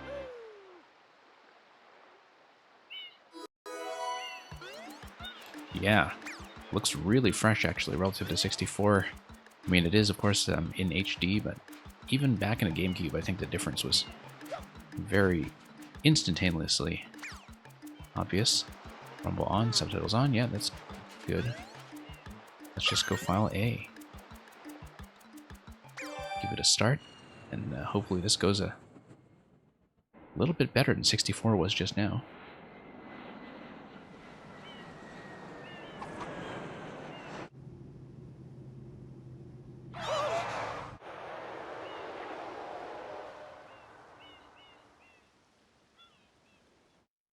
What happened? I think we've been shot down. I mean, I skipped the relevant part of the cutscene. What's this icky paint-like goop? It's moving! Now, boys, don't touch that stuff. But yeah, voice acting, not something I miss in the Mario games at all. I think having some of the vocal segments like Jump Up Superstar is about the limit of what I can take with it.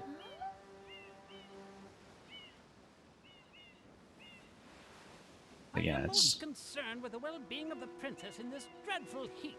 Well, I'm Master going to Mario, not if you talk would, over them too press over much. to that shore and find some assistance.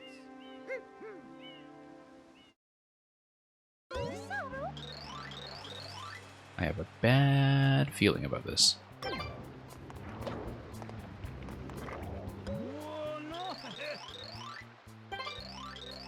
Okay. GameCube colors still present on the buttons. But yeah, it looks very crisp actually. And some of the 64 moveset is of course back. Ground pound, triple jump, but notably not the puncher to kick system. Yeah, I think just due to the way the camera is going, it already feels like a huge jump from 64 just in terms of my comfort level, in that I'm able to rely on my muscle memory of just pushing the stick all the time, which interestingly enough is dialed back in Galaxy, because Galaxy, having been designed for the Wiimote and Nunchuck, was not designed around the right stick as the camera. It was designed rather around the D-pad on top of the Wiimote when played in vertical position, I believe. But the thing is, Galaxy doesn't need it, because Galaxy takes care of itself when it comes to camera issues, just with the spherical layouts all over the place. But yeah, it's just going to give you this nice little airplane background right away, and even the swimming is much better, as you can see. Feels much more natural. I think in some ways that maybe 64, or rather Sunshine, didn't receive enough credit originally for how much stuff it improved and cleaned up from 64. Yeah, back to... Still not quite the standard wall jump, but... Let's see here. You can die before even starting the story? Oh, well... I probably can. What happens when you do? Well, I don't know. Let's maybe try to suffocate Mario down here. Love the playtesting mentality right off the bat. I mean, it's not like we're saved or anything. Let's do it.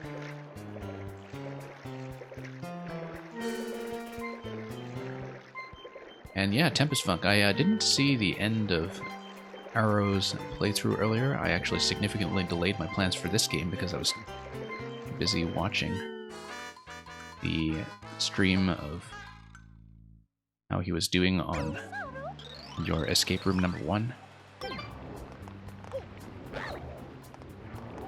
Well, the jump is very noticeable here because of the HD and widescreen, of course.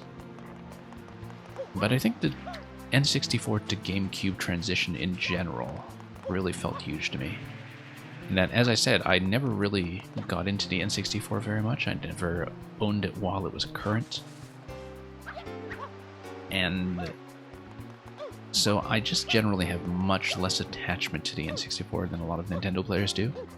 And a lot of it was because I was conditioned on expectations coming in from the GameCube, and you know, there's a lot of stuff in Sunshine that I remember as being very awkward.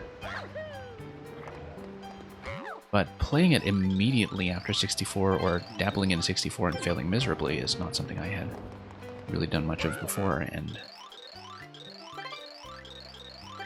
it is one of those things where I almost think it was maybe underappreciated in its own time, now that I look at it. Power up complete. Thank you for purchasing this. And yeah, item Tempest from Funk, I did Capsite see his Incorporated. stumble on the Adhering to Match Koopa registered decoder. customer information, scanning and classifying subject data. Subject identified as But of course, that's Mario, one of the big resident aha of moments from that level, prehistoric so. complete. I am Flood, a flash liquidizer ultra Flash dowsing liquidizer, device. ultra I am dowsing internet device. assistance. Okay, you're going to be equipped with that thing right away. Proceeding with user instruction. Now I think, Use the button to shoot water from my tank. I wonder how it's going to implement the different power levels. Press the button, you can stop and shoot. Given that you don't have analog triggers, because I thought they would probably split it between the Z triggers and the LNR triggers, but we'll see how that actually works, because I don't remember if the Z button on the GameCube scheme was really used for very much, apart from maybe the rocket boost. But even that, I think my memory might be playing tricks on me. I don't remember the original controls quite that well. Anyway, no, explanations are not things I listen to very well, so let's just do this. Now, I do find it very unfortunate that it doesn't have motion control support, because like my temptation is to just tilt everywhere I go.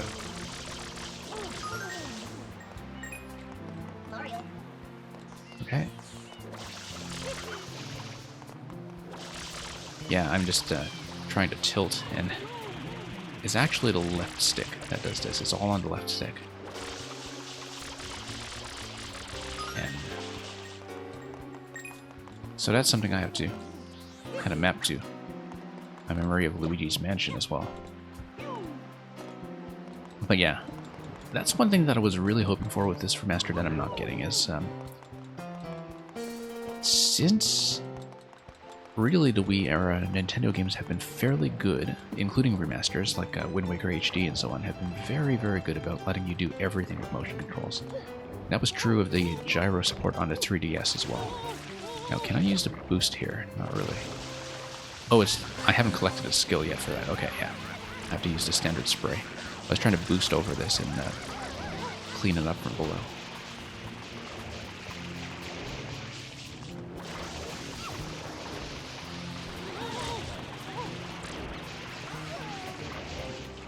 But yeah, because stick aiming is one of those things I do not miss at all about that generation of games.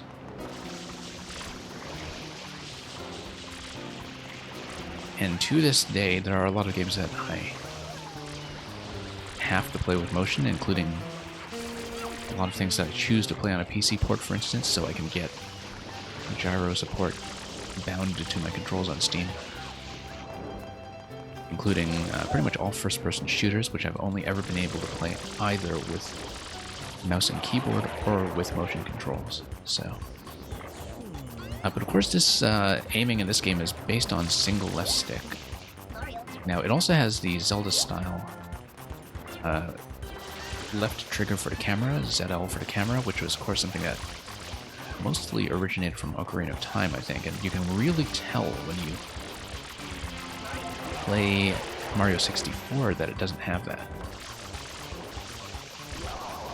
Okay, so it's going to use R for the fixed position. That's going to be something that I think I need to dip in and grab more water. No, just get rid of this guy first.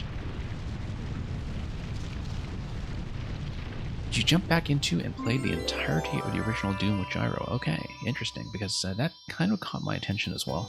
I've only ever played Doom with mouse and keyboard, of course. You know, you just need to learn very basic stuff. IDKFA, IDDQD. And yeah, sure, let's create new data to reflect the fact that we already took one death before anything started. Quite an unusual device. Is it some sort of pump? I am Flood, glad to meet you. Hey, someone's coming. Sort of interesting that the whole kind of EGAD gimmick thing was already in place via Luigi's Mansion at this point. Original Doom in VR, I think that's more of a test to see if it runs Doom. Oh, I remember this part from Chrono Trigger. Using some paint-like substance.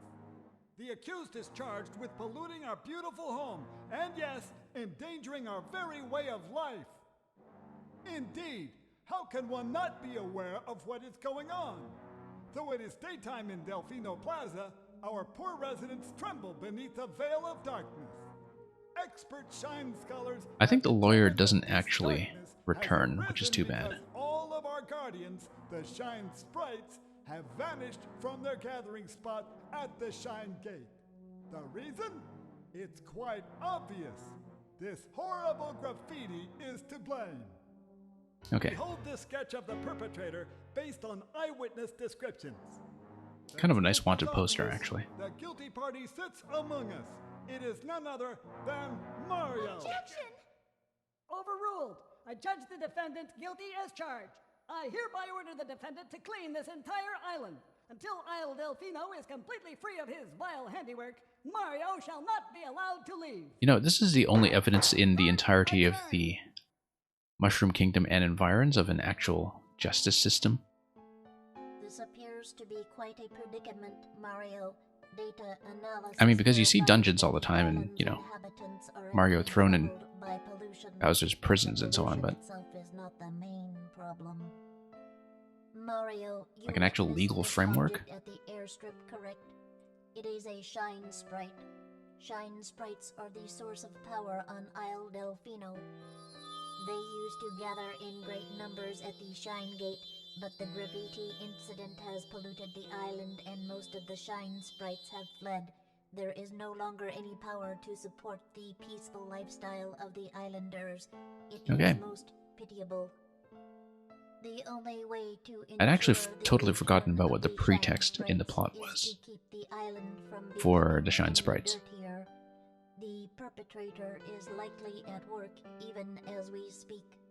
And you, Mario, are being treated as a criminal. Tomorrow we must do our best to resolve this situation. Yeah, the Mushroom System probably doesn't have a legal system. Kingdom, rather. Yeah, it doesn't really have a legal system.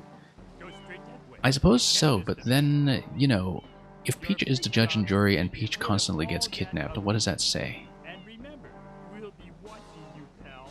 We'll know if you start slacking off. And... oh, thank you for the host. Hey Chris, hope it's going well. Don't know if you've been on Mario Maker or on this game. I totally embarrassed myself with 64 earlier in the stream. I just had a very awful play of it where I hit game over shortly after the first Bowser encounter, which really does not distinguish myself. Oh, playing 64 earlier as well. Yeah, I kind of missed just running around this place, although I am not accustomed to this early game part where you do not have the jetpack power yet. I keep trying to jetpack over everything, and not a great idea. Yeah, kind of interesting. I don't really know how to do the light squirt. Oh, I see. It's just based on the length of your tap. Okay, so they do have a little bit of variability even with the analog triggers. The digital triggers, rather. Like, you don't really notice the disappearance of the shoulder buttons that much. It's sort of interesting that the Wii Classic controller, I remember from having worked on, you know, some open source PC support for it back in the day and looking at the code and finding out that the Wii Classic controllers did have fully functional analog triggers that nothing ever used. They just weren't applicable to anything in terms of software that they could be used with. And now we just don't have analog triggers, which is kind of too bad, but not as impactful as I thought it would be, at least in this part of the game. And yeah, Chris Plays Fun and Games, it's incredible what a jump this is from 64. In terms of, you know, just not only the original jump from N64 to GameCube, but the way it's rendered here in the remaster. So, and also just how much smoother it is. And a lot of it, as I was saying earlier in the stream, is just the muscle memory of camera control with the stick. That, you know, I found that with 64, I was excessively tapping the camera. In the same way that I think when I play SMD1, I actually excessively use the dash, expecting there to be modern physics. And yeah, with 64, I just kept kind of subconsciously expecting a modern camera and running into a lot of trouble that way. Anyway, let's really pump them full of water here. Whoops. I'm pretty much on an empty tank at this point. Let's fill up somehow.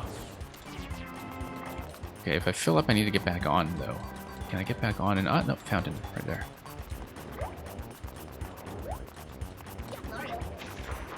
There we go. Now I have to really get accustomed to things like the long jump controls, though, and not long jump, rather. I guess it's a slide in this game. Wanna lurk for a bit? Yeah, Chris Plays Fun Games. Always welcome to lurk. Always welcome, of course, to take a break and get some sleep for once, or just kind of lie back and watch Mario passively rather than tapping away at the buttons all day. So yeah, I hope your streaming has been going well lately. I've sort of been lurking the Maker streams from time to time as well, but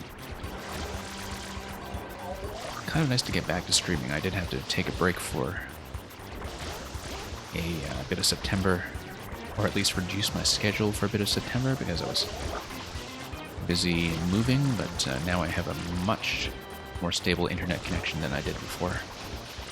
And just from my first day of streaming with it, which was in the past day, the effect has been noticeable.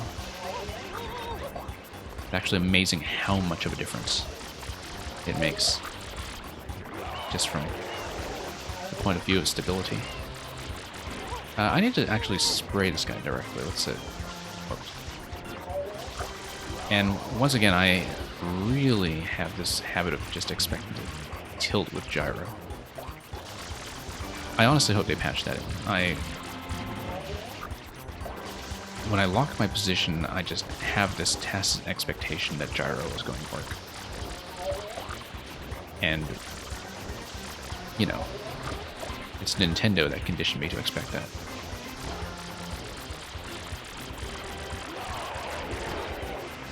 Anyway, I'm going to be empty soon. Let's, I know this is still like tutorial stuff, but doing it rather badly.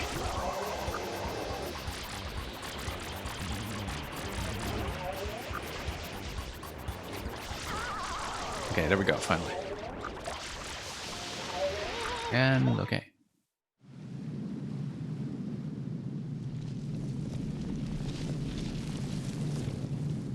Yeah, I think, you know, the GameCube has aged marvelously, because a lot of the things that you saw in that era, apart from, of course, the low resolution at the time, the quality of the 3D modeling was in general good enough in that, you know, these days you see indie games that are about the same quality in terms of graphics on a low budget, and they look, you know, very current. Like, there's enough flexibility with the art style that you don't really necessarily think of them as looking low definition. But anyway. Yeah. Let's see if I remember how to... Yeah, there we go. Just trying to remember how to do the slide move. Yeah, like that, yeah. Slide move was always tons of fun. Anyway, I'm totally not following the objective, and that's because I have never been very good about following any instructions ever. Escaping through the Eastern Fruit Market. Well, if I remember which direction was east, that might be helpful.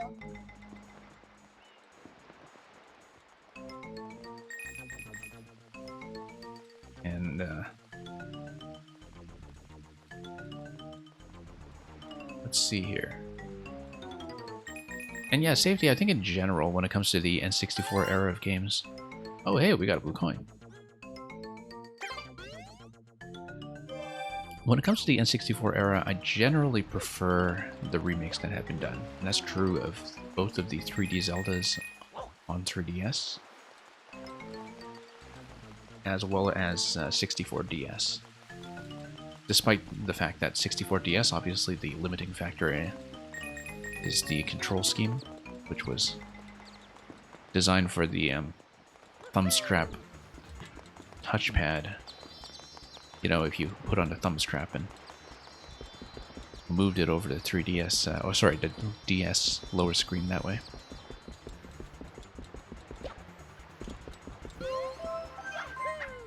It's kind of interesting that we only ever saw that kind of remake from Nintendo on the portable systems. Like, we've never really seen that scale of remake done console to console. Anyway, here's the plaza, escaping through the Eastern Fruit Market. Did we... Well, I mean, we did kind of see the fruit... Ah, here it is.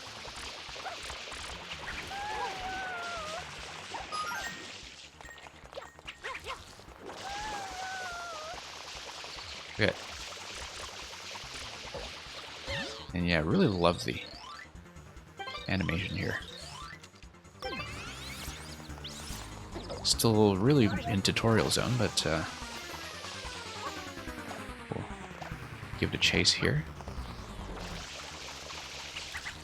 And here we go. I believe it was Bianco Hills that was first, but I may be totally wrong.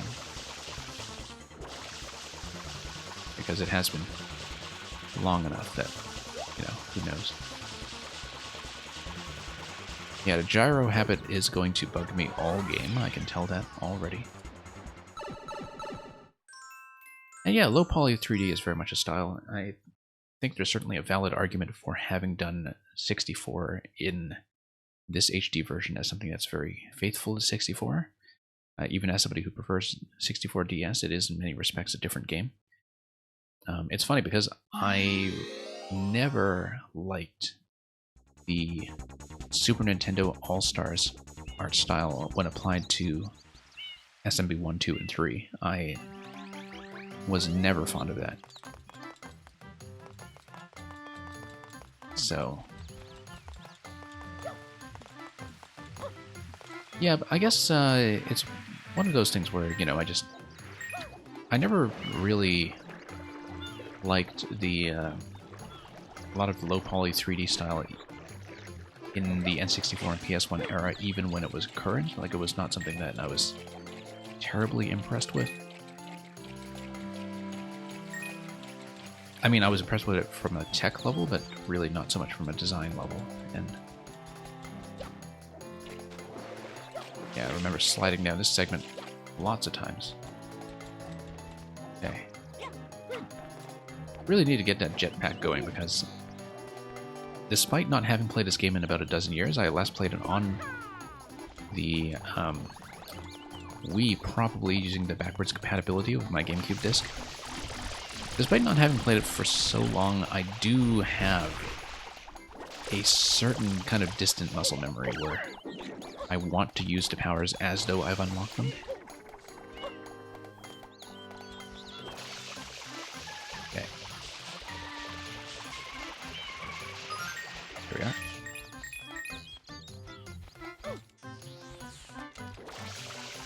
And it's sort of interesting that with the 3D Zelda games, they have had a lot of faithful ports and re-releases. I'm thinking about how they did appear on bonus discs for the GameCube, including Master Quest. Like, I did have a Zelda collection disc that was a fairly limited item, I think. I don't even remember why I have it.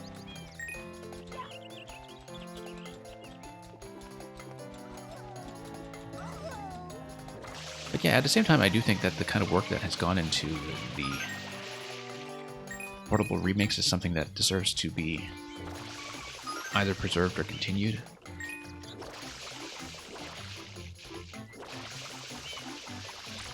But yeah, I think, you know, the original, of course, will always be of historical value that should be accessible to people.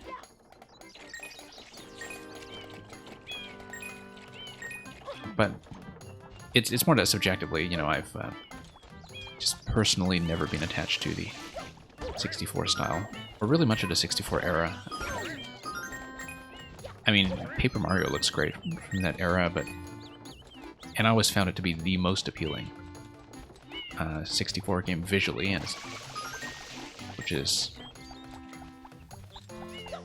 kind of, I guess, reflective of some of my design prejudices, perhaps, but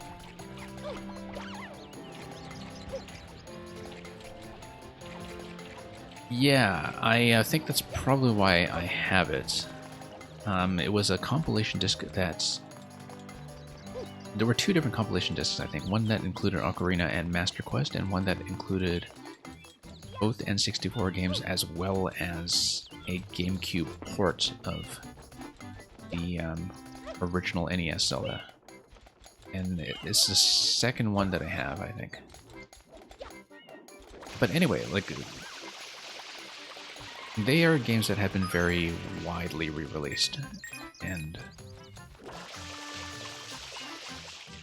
it's sort of interesting because as much as I loved Wind Waker HD, and I think Wind Waker HD probably made a better case for the Wii U than most Wii U games, There's a lot that's still worth preserving about the way it looked on GameCube in terms of the original lighting system, which kind of brought out a very different aspect to the to the cell shading than the more plasticky look of the Wind Waker HD models under certain lighting conditions. And so, like, that's kind of the change that, you know, would be thinking about. Like, in many ways, this very simple upscaling and widescreen rendering of Sunshine here is much closer to Sunshine as I remember it than Wind Waker HD was to Wind Waker as I remember it. But then Wind Waker HD was very much a very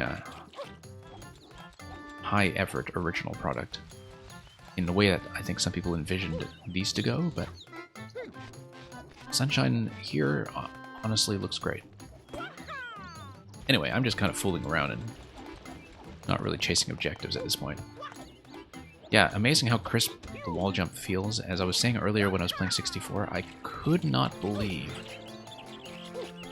that the wall kick in 64 worked like it did. I'd completely forgotten that it didn't originate the modern wall jump. And, like, this wall jump here, obviously not on grass, but on walls.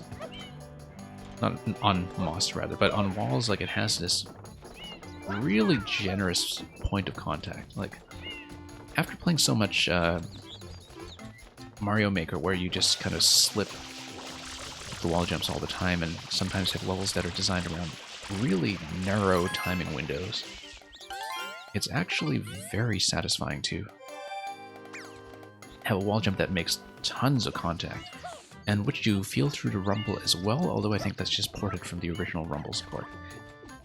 The funny thing is that I never experienced most of the original GameCube rumble support, because on the GameCube, obviously the Wavebird introducing wireless controls was just a big development of the age, right? And the Wavebird was just the most comfortable controller. But it didn't have rumble, so the vast majority of the time I basically played the entirety of the GameCube era with rumble off. Anyway, let's this is back to the starting point.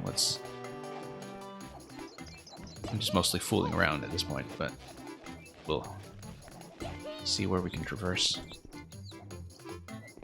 Yeah, very obvious openness to these locations as well. I really need that jetpack. Let's just play until we get that sorted out. But yeah, really satisfying click on that wall jump. Like, it's very high impact. Okay, there we go. Climb up.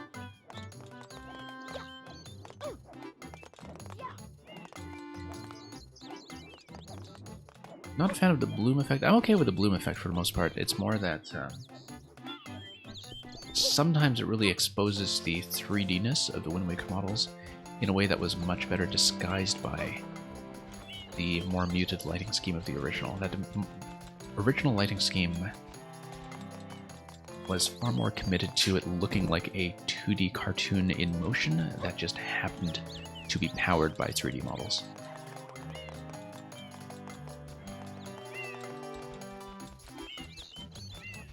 Tempest Funk, you would be surprised at how reasonable the prices are for some of the limited releases in previous generations. I guess there wasn't that much demand for the 25th anniversary All-Stars disc on Wii, because at the end of the day it was still All-Stars on a console that had the better NES originals for cheaper.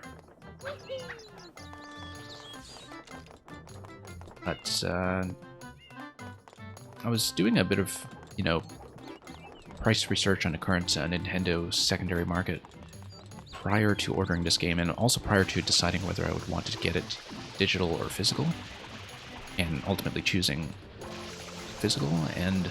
Sorry, ultimately choosing digital, rather. I'm playing this digitally.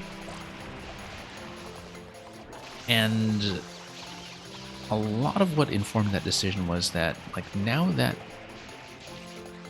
these HD ports are in the can, I do expect them to be much more available on Nintendo platforms going forward, even if this is just a limited period of availability on the Switch itself.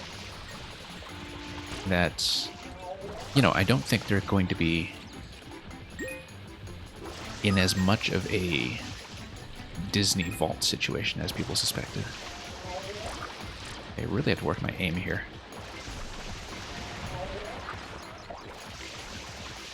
Okay. Progressing towards the objective, though, slowly.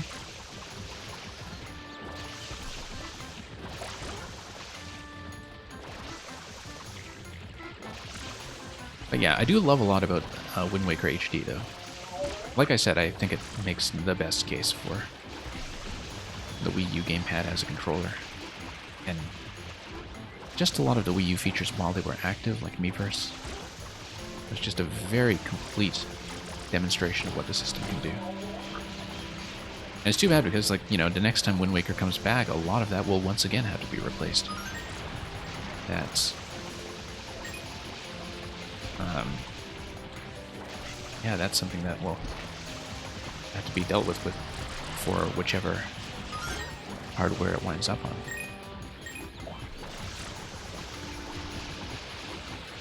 But yeah, this game so far, not too bothered about the lack of the analog triggers. I think it feels as natural as Luigi's Mansion did. In terms of Luigi's Mansion 3 not having that either, although of course Luigi's Mansion had the benefit of gyro controls, which I feel very desperate for every time I lock myself into position with the R trigger spray. But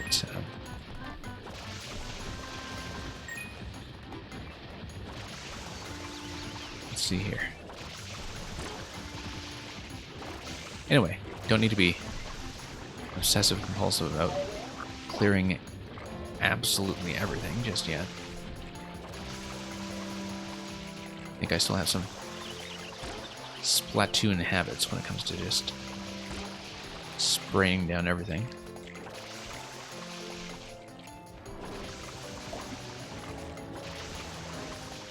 Yeah, also really interesting to see this game again after having thought for years about what a clear influence it was on Splatoon. And that Splatoon always seemed like the most natural successor to what Sunshine was doing. In many, many respects. Oh, X marks the spot.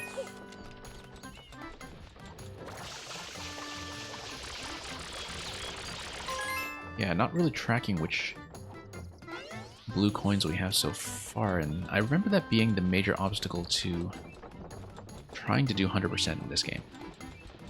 It's just trying to remember which coins were still available for the blue coin hunt. Anyway, I need to look for the other X. And I think it was probably just on the other wall, but trying to wall jump up this may not be the best idea here. Okay. Oh no, I think it was under the mill on the other side. Okay, let's check that.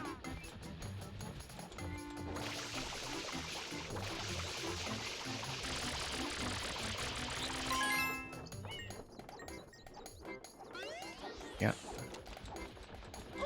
Kind of interesting to see the blue coins being used as this intermediary step between the 64 system of kicking you out after every major collectible, and eventually the Odyssey system of not kicking you out after the vast majority of the collectibles. And it seemed like, you know, as much as people kind of minded the blue coin system as something that was just very difficult to complete and track, that you can definitely see the mentality behind it in terms of why it was put into place. Tried to do the dive there. Yeah, in that, it was very much like the blue coins existed just as an intermediary collectible, something that you can grab along the way to somewhere else.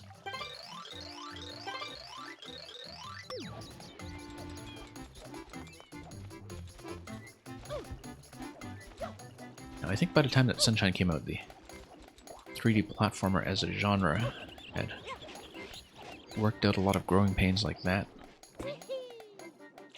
on the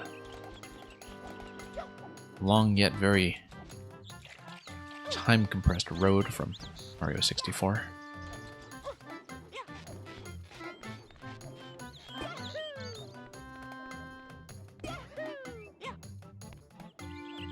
Okay, just going to try to...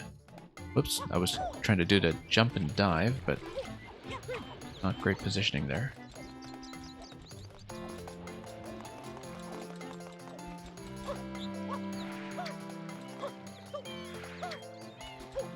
Yeah, one thing this is definitely exposed is... here's the coin. Even originally when I was playing this game, just how much time I spent kind of goofing around instead of chasing any objectives in particular.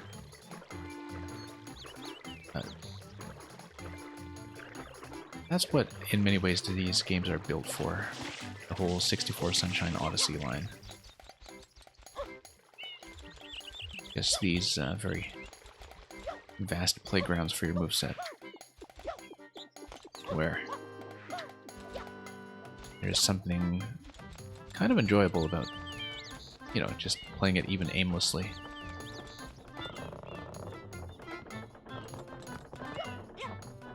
Okay. Let's see here. Might want to do some kind of objective eventually, though, like getting across over here.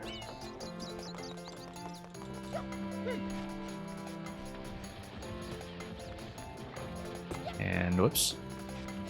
Don't want to go too far off center when doing that jump. But yeah, I did originally play this on the GameCube, and then last revisited it probably, I want to say 2007 or 2008. Not sure if it would have been before or after the original release of Galaxy that I last played this. Might have been before. But it was kind of the same with 64 as well. I think both of them I last played during the Wii era. Okay, gotta get rid of this guy. Let's try to be a little bit more efficient about time, instead of leaving him up indefinitely.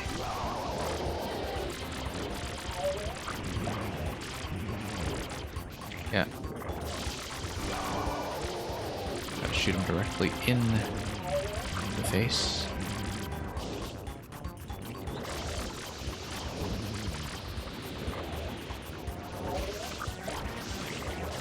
And yep. That does it for him. And that's going to create a path. Progress. One thing very noticeable about this game is how proud they are of things like the deformations of very curved and naturalistic terrain.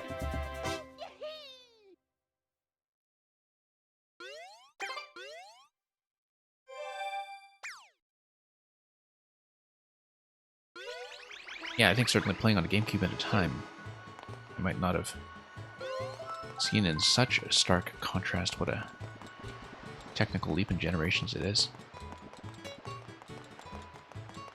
Delfino Police. Investigating a possible connection, etc. We have more to do here. We have lots more to do. down with P.D. Piranha. It will be, in fact, the series debut of P.D. Piranha as a character, if I recall. A very personally meaningful all of a sudden in ways I could not have anticipated at the time, having named a major Mario Maker level for that character. Actually, my most played creation to date. So yeah, that's my connection with PD now. Anyway, whoops, totally going to miss every yellow coin there. I believe it's a shine for collecting 100, if I recall. Similar to the star system in 64. Sorry, the yellow coin system in 64. If I recall that correctly. I mean, it could be that my game knowledge is totally scrambled, having not looked at this stuff in so long. Anyway, gates open. I should actually talk to some of the NPCs for once. I used to be very thorough about talking to everybody, but yeah, it was me. I broke the gate. Oh, let's clear this out.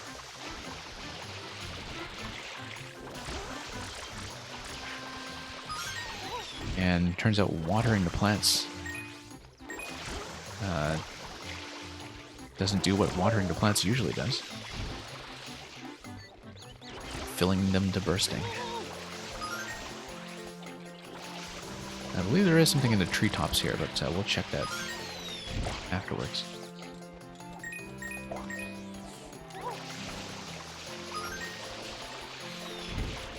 Okay, here we are.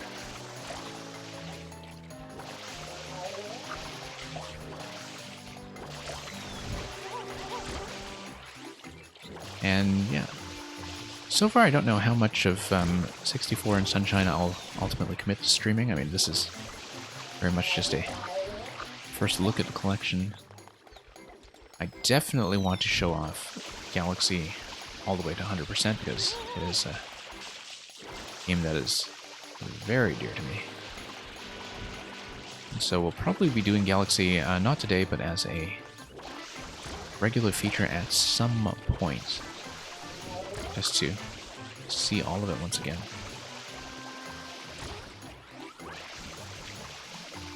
But Sunshine and 64, I think, they are built in such a way that, you know, they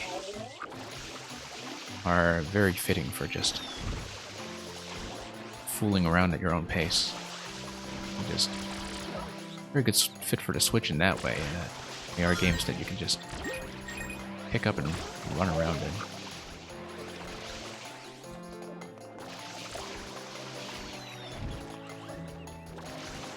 Okay, here we are.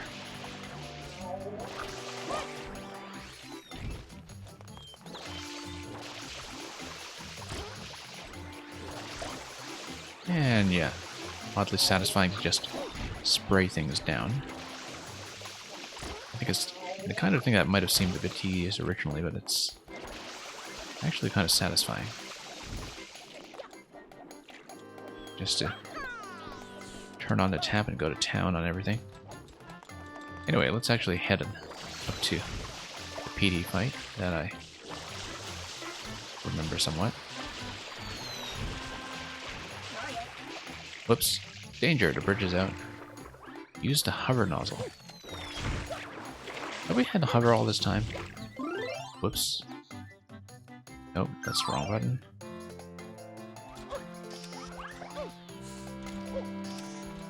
Oh, you know what? Yeah, because you can just switch. We've totally had to hover all this time, haven't we? And I just forgot to actually follow the visual cue for it in the bottom right corner. Much better. Much better. Okay. No wonder my muscle memory is totally failing me. I mean, I was just so accustomed to having hover on pretty much all the time. And just using the short spray from time to time? Okay. That's what happens when you don't pay attention to instructions. Anyway, we're in business now. We are in business. Look at that. So much better. Whoa.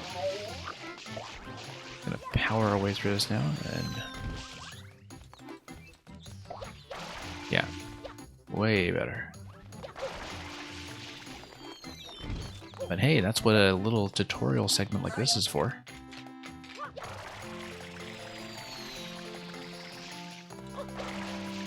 Here we are.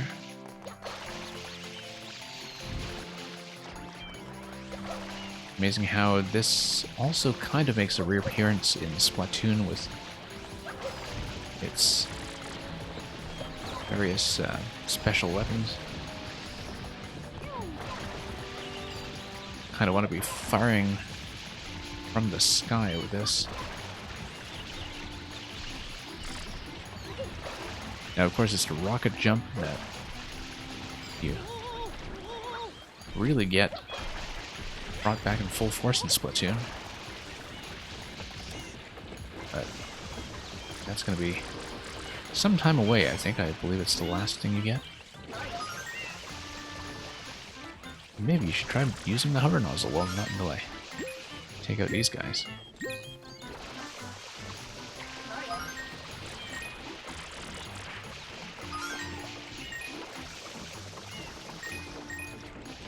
Okay, here we are. And going to get a quick refill.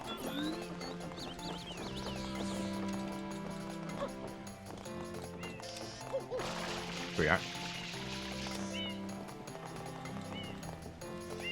And yeah, going to be a gentle test of actually turning corners with the hover. Right at the edge of the range that you can get.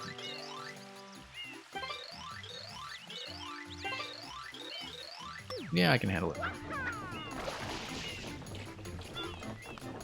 Let's maybe spray this down first.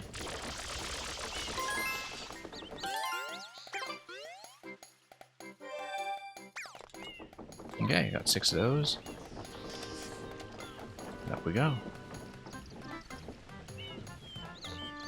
Obviously, I do want to check the middle location. Of course I do.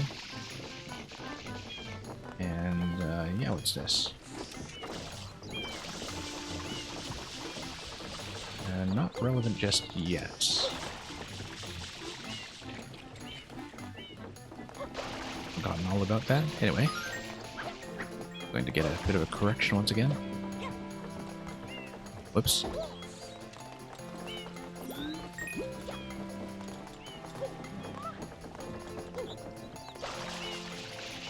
Yeah. Amazing what a difference the correction makes, considering the camera trouble and directional trouble I was having with the Gemstone 64 earlier.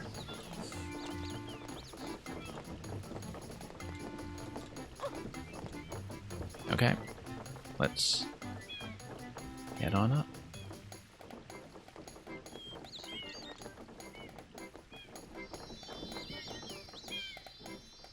Yeah, rather lovely view of the Echo Hills. Not very many outdoor environments in this game, but with this and with especially Rico Harbor later on, just a ton of space to play with. Anyway, here's PT's debut. I believe with some of the pre-rendered cutscenes that they may just be cropped, which is always unfortunate. I think sometimes that I could be a bit of a purist about aspect ratio. Nice to have the gameplay in widescreen, of course, but you know, losing part of the image in the cutscene, if that's what's going on, or if you have some stretching, is maybe less nice. Anyway, we should be firing in his mouth, but not when he's puking all over me, obviously. I should think about where I can get replenishment as well. I've got water where? Okay, just very difficult for me to aim. Whoops. Here we go, here we go. I'm gonna give him a drink. And then that's gonna be a ground pound. There we are. Okay, gotta take this guy out.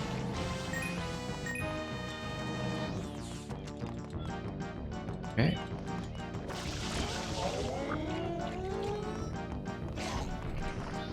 Just have to get into position.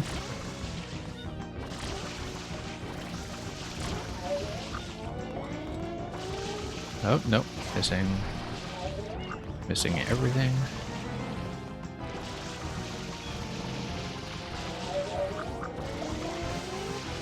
Yeah, I do think, once again, that this game desperately needs gyro, but very grateful this song isn't in Maker 2, yeah.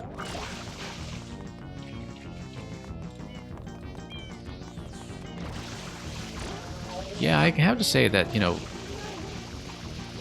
as nice as some of the tracks in this game are, especially, of course, Delfino Plaza, which has always been this game's instant classic, that I can't say I've ever remembered much about the boss themes, and this is probably why. Off to bed? Okay, you have a good night. Hope you got decently far in Nocturnal's World, if you were still playing that.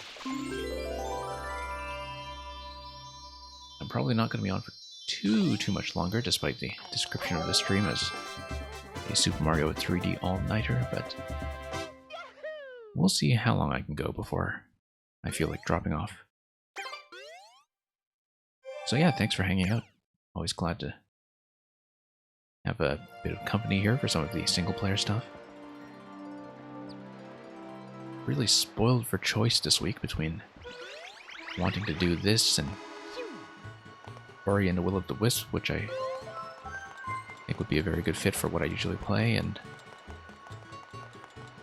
also kind of eyeing Hades as something that I might be interested in, so we'll see. Lots of streaming plans to put together while I'm still able to do this, which may have to drop off quite a bit as we get in October, but we'll worry about it then. Where did I actually release that blue coin? I guess that's the whole puzzle here. Yeah. I have to actually use the dive move a little more aggressively. And yeah, Safety of Man, I'm actually not through some of the most recent Krakowski ones. He sent me a lot of older stages in the last viewer stream, actually, but I've not done his most recent escape puzzle.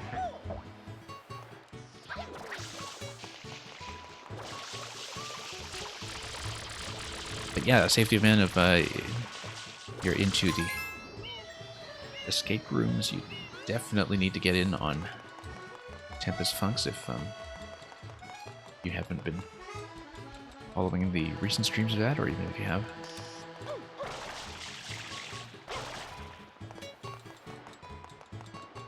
Yeah, I don't know if you ever played the first Ori game, Safety of Man. I think we might have had this conversation earlier, but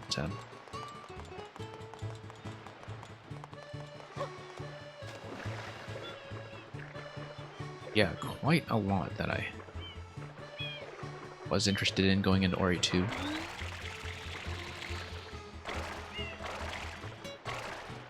I think I might just have to refer to it generally as Ori 2 to avoid the potential for tongue twisting. Here are the water controls. I remembered the swimming controls in this game as kind of dreadful, but actually coming directly from 64, they feel comparatively reasonable.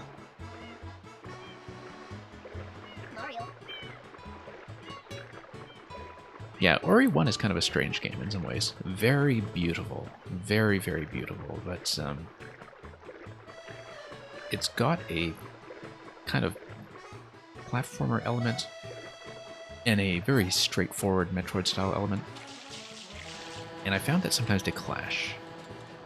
And I kind of wonder if in Ori 2 they're still going to clash, or if some of that was worked out and fine-tuned.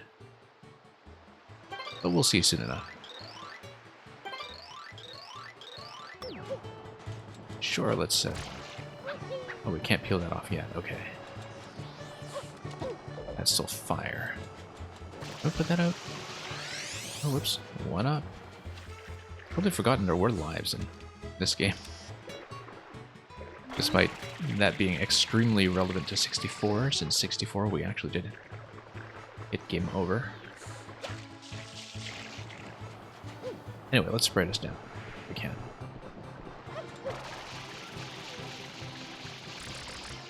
Nope, not really. There's something I needed to do with that. Oh, it's probably the Yoshi juice thing. The Yoshi juice interaction. It's been such a long time. Just did not remember how that was gated. Yeah, good night, Safety.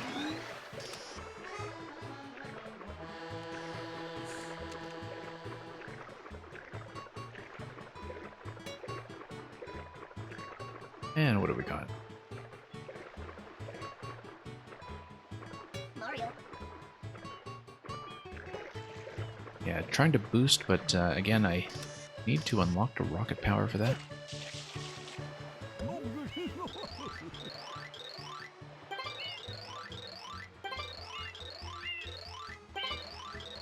And, oh right, the sunshades, yeah. Been a long time since I've even thought about that. Can I spray down the wanted poster? Let's give that a bit of a tap. Yeah, doing that double wall jump here, I think that may in fact be useful or necessary for some of the later escapades. Yeah, doing the jump first. And can I do that into jump? I'm trying to recall. Of course, just getting the burst there is plenty to work with.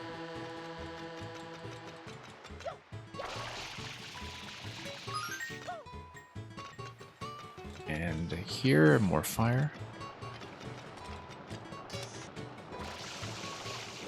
Yeah. Definitely don't have the ability to deal with that yet. Okay. Yeah, the little basket over here. Ah, yes, that was for eventually dropping something in. Probably the durian set you have to kick all around town. Pineapples, okay.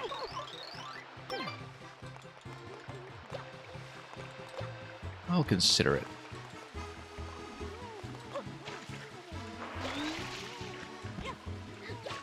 Is that a...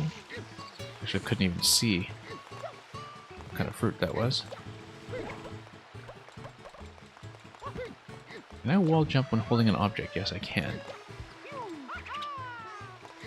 Can't burst while holding an object, though. That's pretty important information.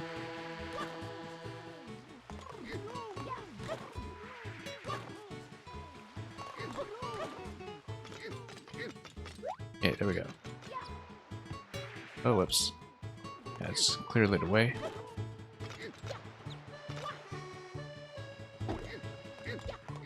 This isn't even a pineapple, is it?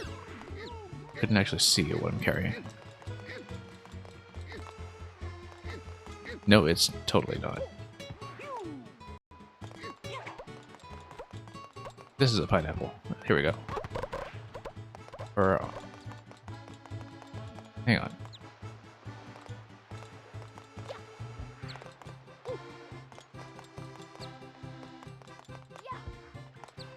Let's talk to this guy. Yep. Been involved in a lot of disasters in this session. Okay, Okay, so you can pick them up. But you just try to make use of a triple jump for once.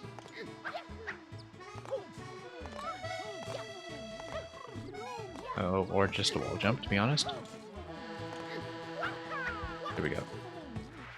Look how you can preserve some of that forward momentum on the wall jump. Okay, going to just maybe do the toss this way. Nope. Should just get on top, I think.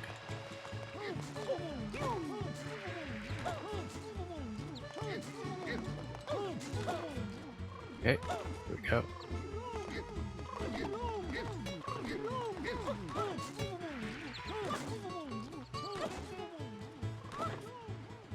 And back over. Now, how did I lock the camera? Like this.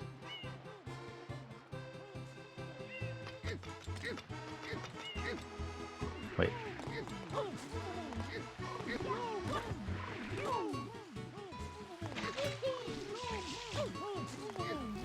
Okay, up we go.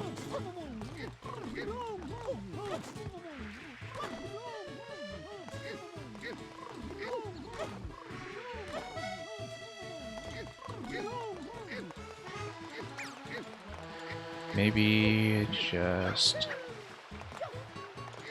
throwing this properly, just like that. Not great aim, but trying to dunk it. Oh. Nope, not gonna be the method here. You know what? I should just jump on her to begin with. That would have been the answer.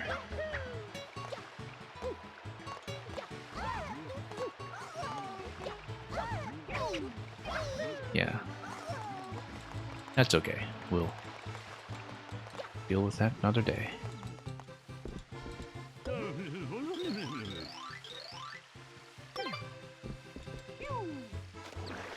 Okay. Let's check the crate.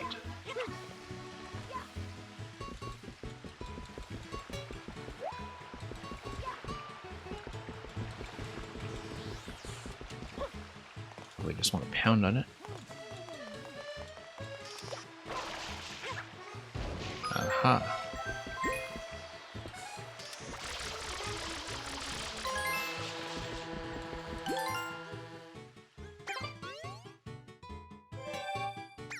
Okay, just have to gradually restore a lot of these locations.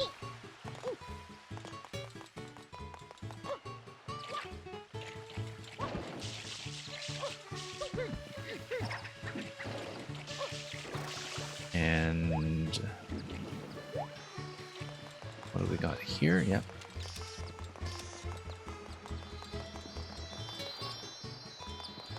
This guy kind of angry about the wanted poster.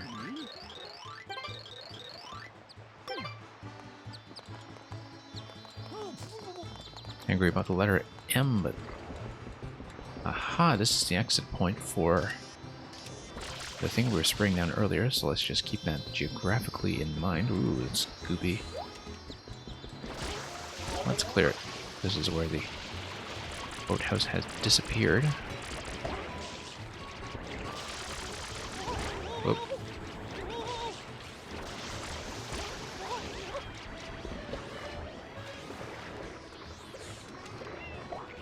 Okay. Back up we go. I have the vaguest memory of making that mistake over and over, at least falling into this position a lot more than I would have liked. Whoops. Kind of instinctively hitting the trigger here.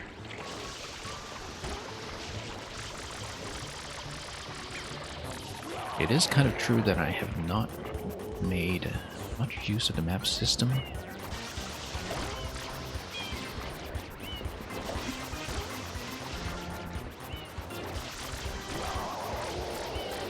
Okay.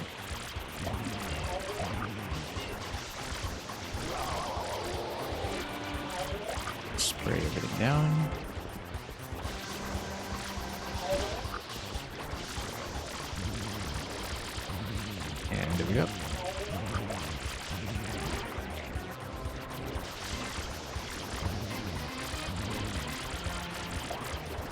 Okay, I do need to... retract a bit first. Getting some of these side targets along the way.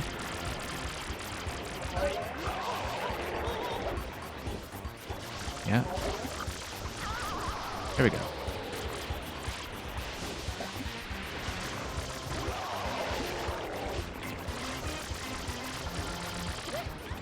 Oh. Get out of the way here.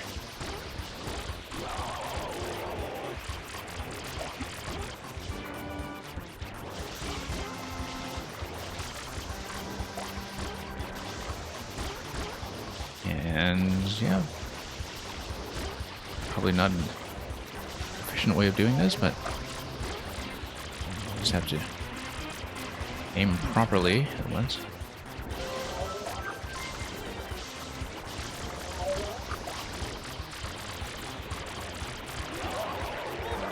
Anyway, let's get a refill and try to do this efficiently.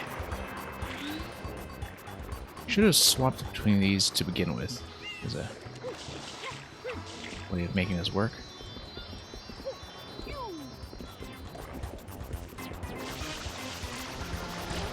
Yeah, oops. Yeah, very slick, this whole part.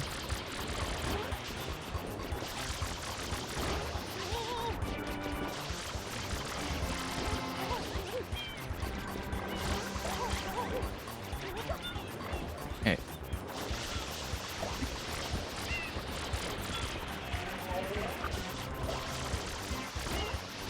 Fine, let's just pop them out. Pop them out. Yeah, you can see what's buried underneath. I really have to fix the aim first before we do anything like that. Oops.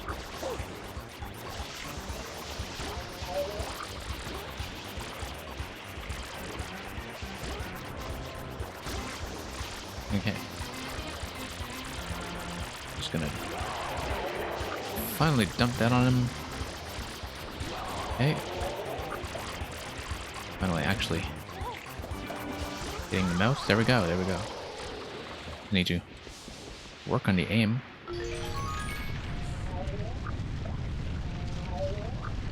Now I'm going to see if I can get the coin over here, but let's just spray this down first, just to give it a tap.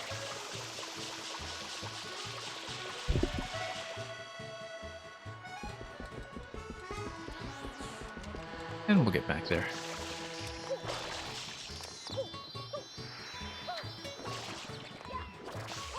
Now, where was it? Yes. X marks the spot. And yeah, that is the spot, so.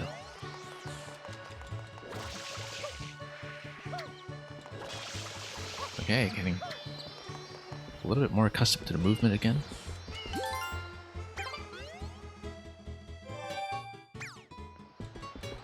And let's fill up.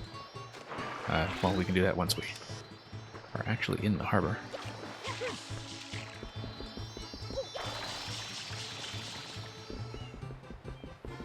Yeah, let's spray it down. And enter. And here's the Rico Harbor. Really one of the most memorable and spectacular zones in the game, from what I recall. Just quite a vast space to climb around in.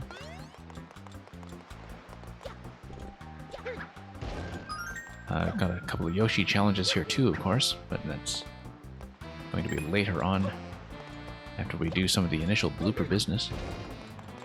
Also, kind of appreciate how the different parts of the island do have an high line to each other, kind of like how here you can already see the amusement park in the distance well before you ever get around to interacting with it. 1, 2, and 3.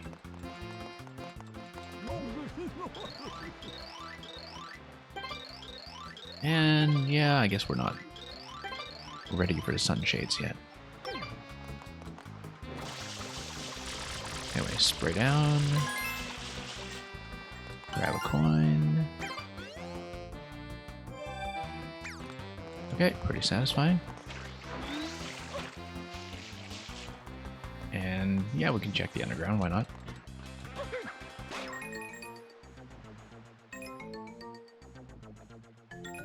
Okay, where are we going? We're about to find out. Yeah, remember that I do need to rocket.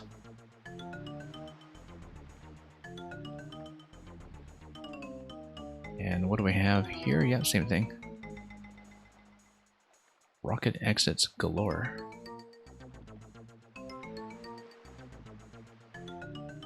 Or whatever it was called. I don't remember if it was called rocket or something else entirely, but it looks like everything here is blocked. Until such time as we demolish the crates ourselves. But that's a good little preview of where the layout will eventually go.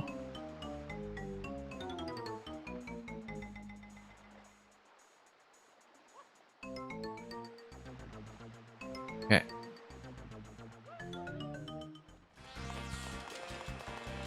Did we ever talk to these guys? Let's engage with some conversations for once. Something's fishy in the freight area at the far end of this port.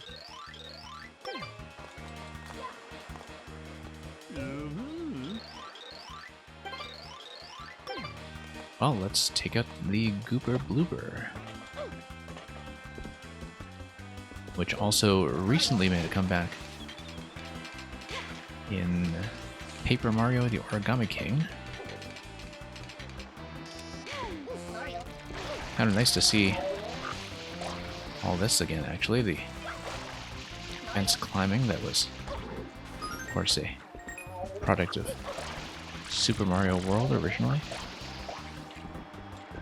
Anyway, let's spray this down once we create some space.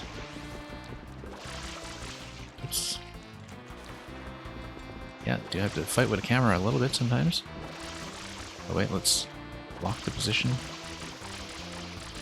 There we go.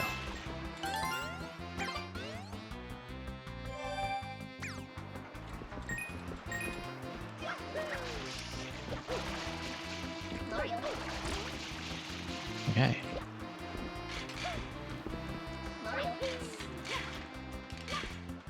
And up we go.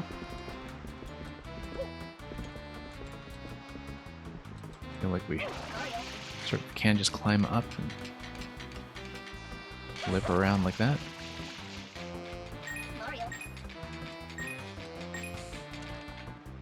And yep, forward.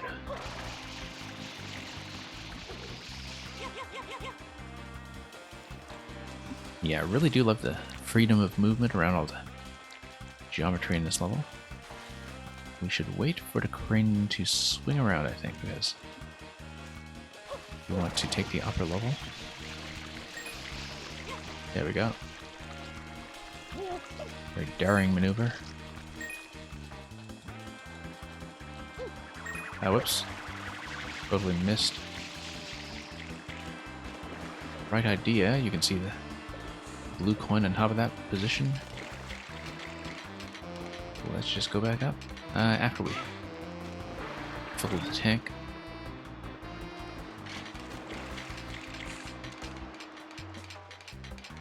Okay, back up we go. A lot of X marking the spot.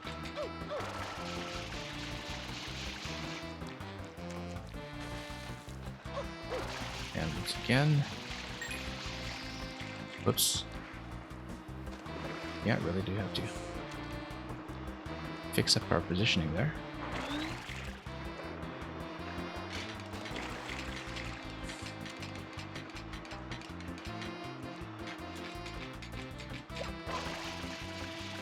Okay. What do we got? Ah, yes. In some ways I think I do want to go for wall jump and boost. Can I wall jump off of this? Of course I can. worth a check.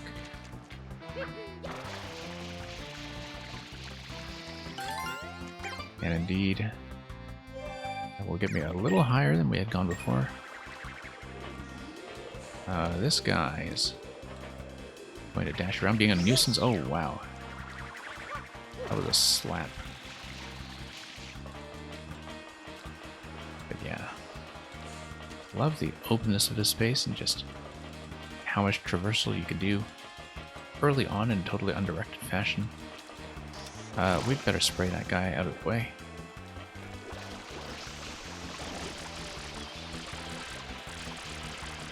Now let's see.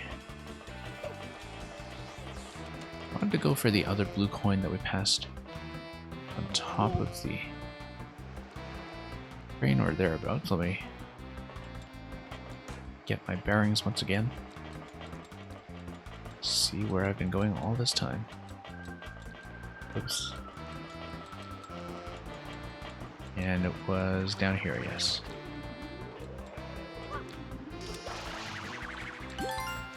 Okay, success.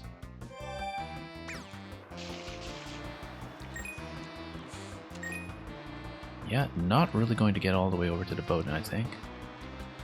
But whoops. A lot of emergency correction going on all over the place. But very satisfying always to do the wall jump into reposition.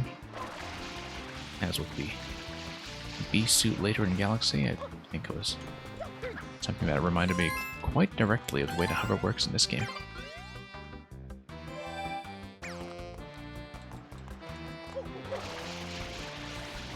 And here we go.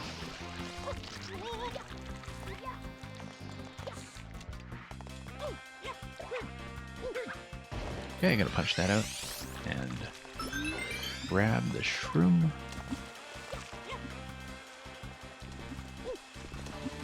Yeah, this we know all about.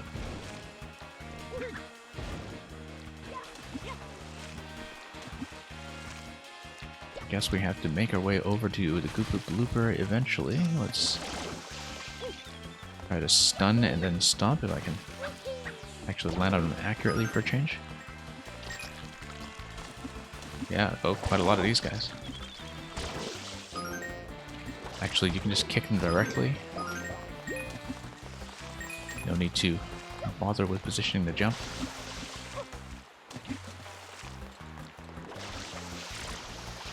This is rather important, so pop it open.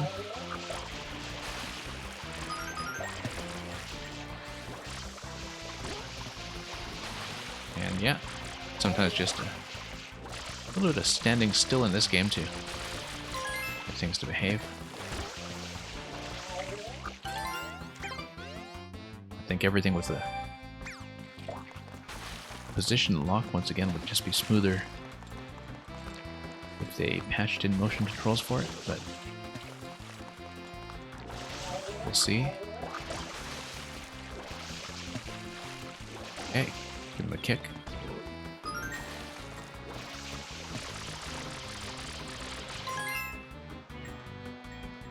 Okay, where did that coin go just now?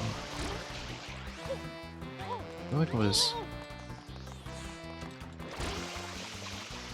somewhere around here. Let me check that once again. I guess I had a momentary lapse of attention when it comes to where that placement was. Let's just take a look.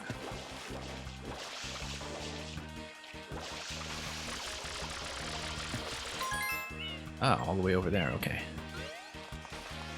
It's quite a stretch, actually. Or is it? I guess would be based on... Oh wait, here's another M.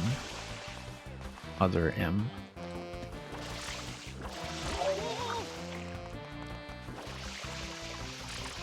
Just spray that down.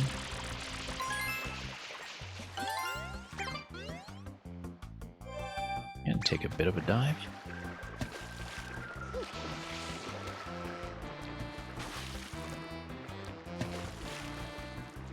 And Now what?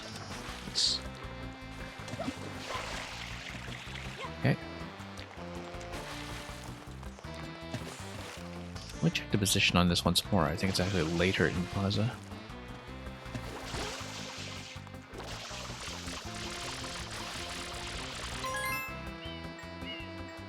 Yeah, that's the later area to come. I think the idea is very much that I do need to use this to navigate my way forward.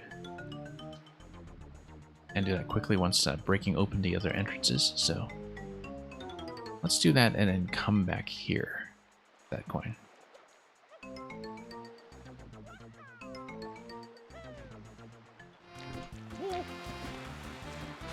Yeah, much better understanding in general, I think, of how the whole blue coin system is set up in this game is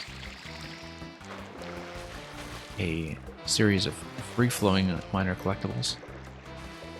Sort of interesting that by the time you get into Odyssey, you blend them all together again between the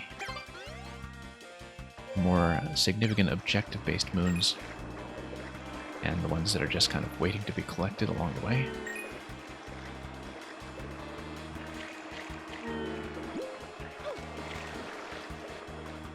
Okay. Submarine. I don't remember anything about a submarine. Not a thing. Wonder if it was just decorative.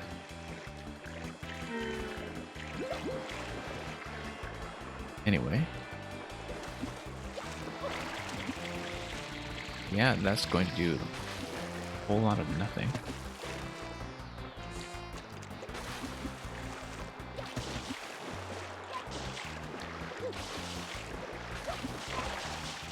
Yeah, it does need to do a jump and a burst just to get that tiny bit of extra height.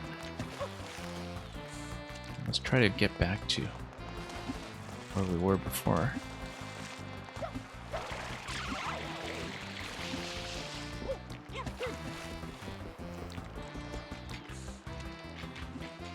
Okay, I guess at this point we should try to follow some of the standard course.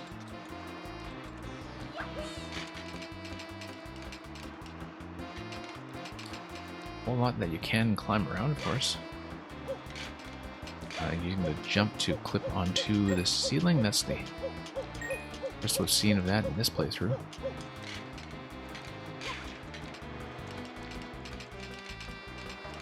So yeah, just a matter of relearning how some of this works on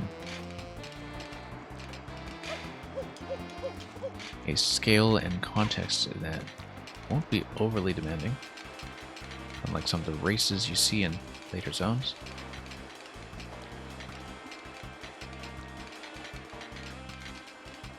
Yeah, this is certainly what I love about this zone, though, is just that the degree of commitment to its verticality and three-dimensionality.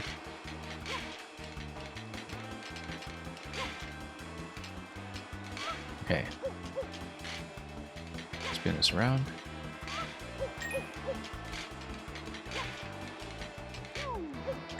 And what have we got here? Still kind of on the inside of this cage. We want to eventually get back outside. Yeah, interesting that you can't really go through the corners as such. You do have to traverse by way of the ceiling.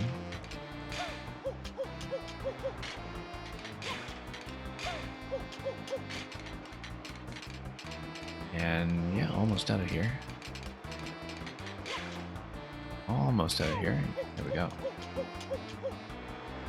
Probably safe to drop at this point. And that's going to be a Y to drop, yeah. Certainly just underusing the Y button in general, given how unique the control scheme is.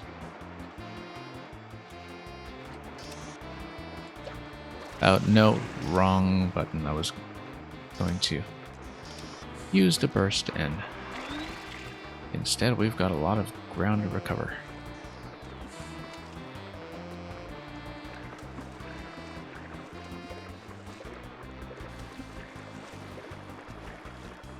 Okay, back we go.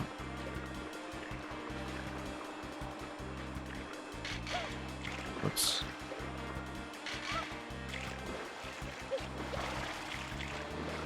And on the up and up.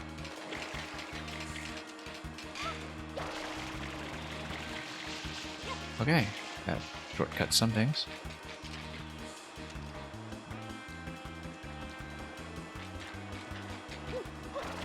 Yeah. One thing you do have to admire about this game is just lots of shortcut potential all over the place. If you are somewhat attentive and careful.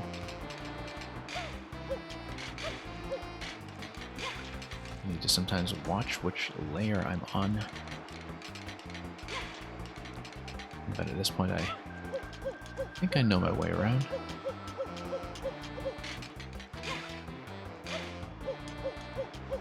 Here we go.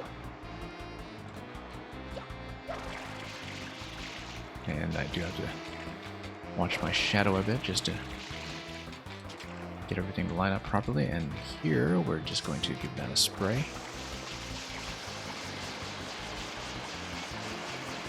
And that'll raise the whole platform.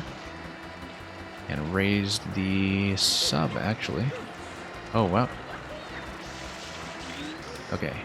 Kind of messing up the swap between the two different kinds of nozzle. Now, there must be an easier way to create that midpoint for myself, so I don't have to redo quite so much.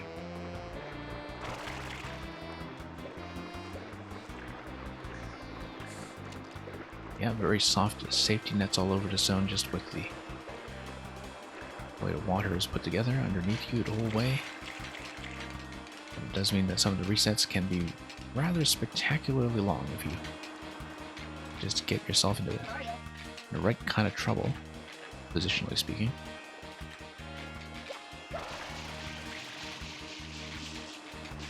Oh, yeah, just missing the jump.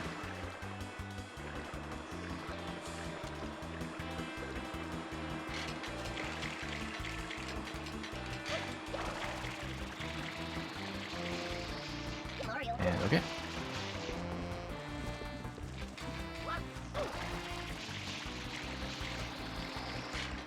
There we go, just going to get on top. That's the easiest way to do it, actually. Just ride it out like that.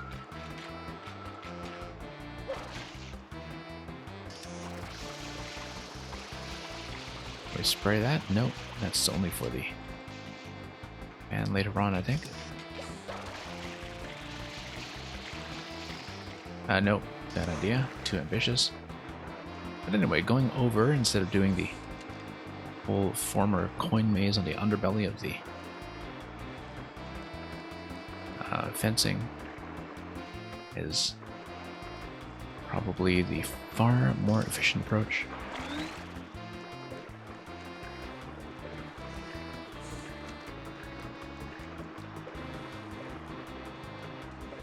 And what have we got here? Yeah.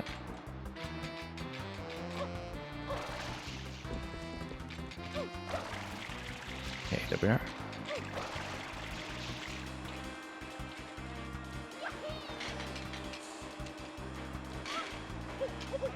Now once again trying to release here so we can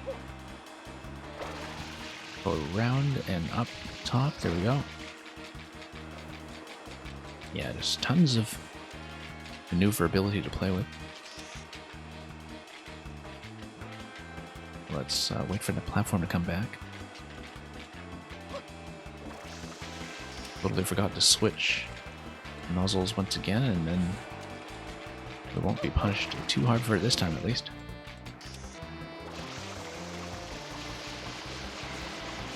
Okay, let's raise the sub all the way if possible. As far as we can manage.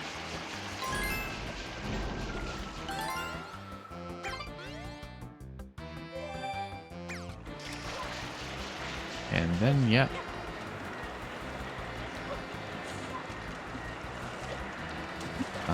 Okay, almost. Oh my goodness.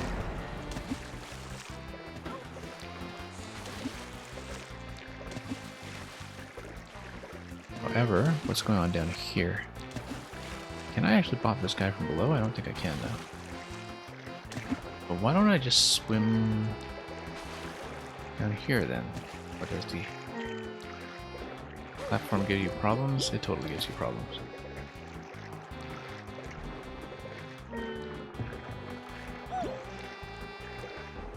Let's see if I can actually go through, or if it will just preclude me completely, as it probably should. Oh, whoops. Come on. Come on. It should not work. I have a hard time imagining that it would. Yeah, no. Just... Okay, no, we're taking way too much damage here.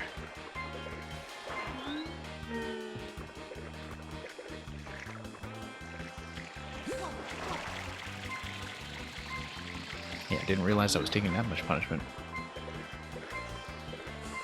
No, wait, can I climb this? No.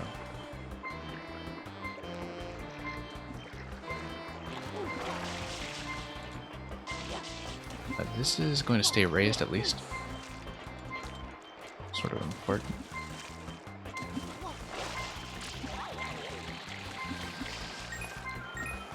Probably should have just done all of that way in the first place. Oh, oops.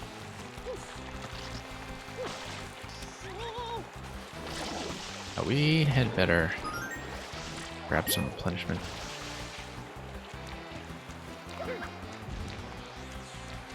Don't remember these shadows or anything. Probably from up above. Let's wait for the platform to come down.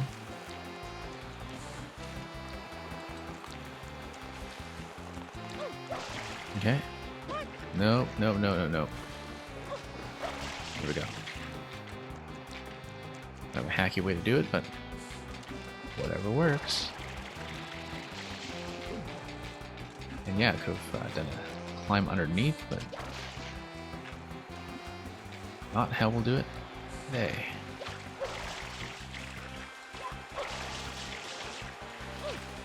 Yeah, let's try to reach this guy over here. There we go.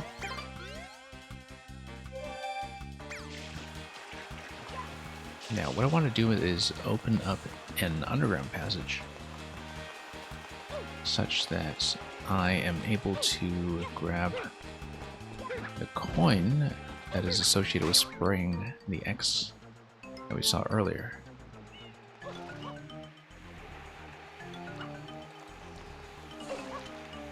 And yeah, just have to figure out where that intersection was that we were able to use. This one here. There we go.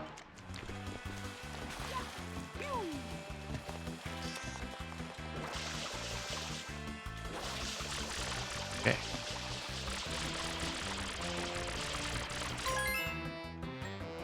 And limited amount of time to go back, but if we maintain some sense of direction, should be able to do it. Although you have to be fairly quick, I think. Maybe this is not the optimal path.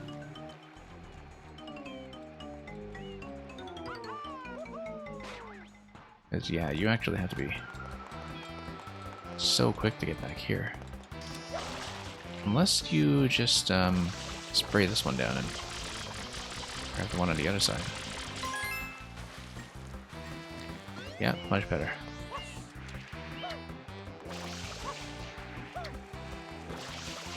Okay. And oh wow, you have to be so fast. At least with this route. Actually no, I think you do need the speed nozzle to do that then. The one that has the huge propulsion forward. Okay, let's just do the bluebird then, finally. After I think so long just kind of noodling with this thing. Let's take care of him. Okay. Why not try pulling him? And just give him a snap, and then it'll be the fight.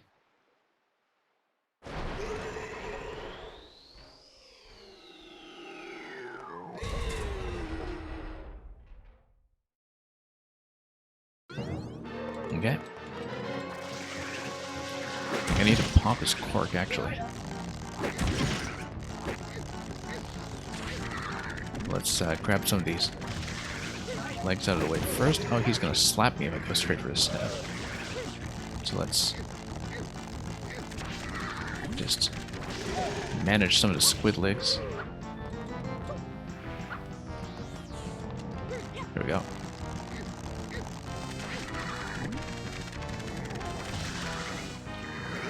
Okay. Now do I get a grab on this? There we go. Up.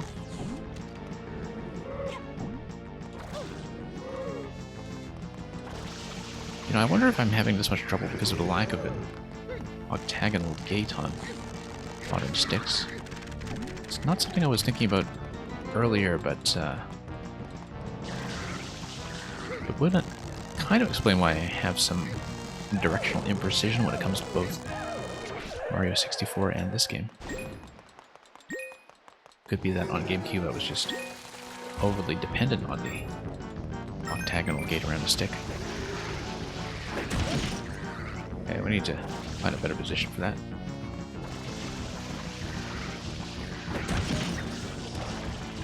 Okay.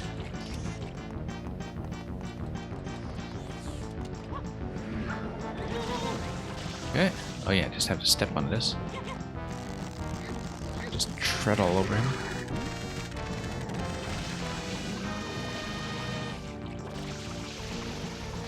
Okay.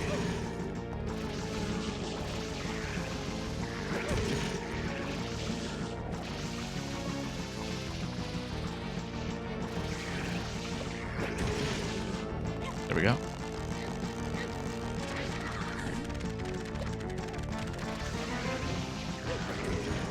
Okay, just have to let him slap.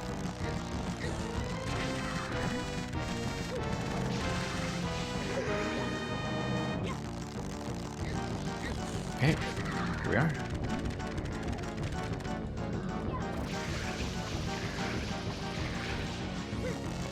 And we'll just snap him one more time. Almost there. That's it for Gooper Blooper.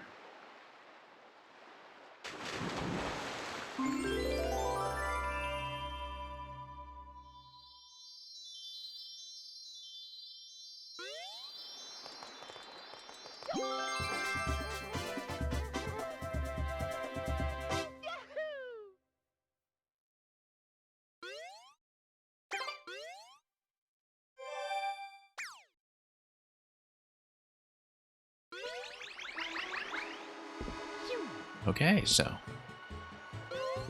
fairly lengthy but productive session in Ricco Harbor. Now I think we will probably call it for this stream. It seems like a fairly natural place to kind of forestall this for the time being.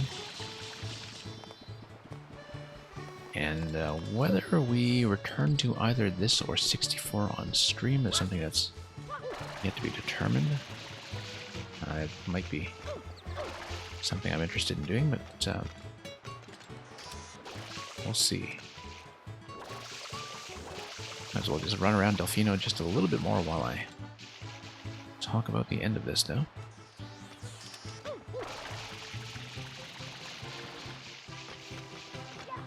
Yeah, because I think there's that shine that is right on top of there. I think you do, in fact, need the rocket to do that.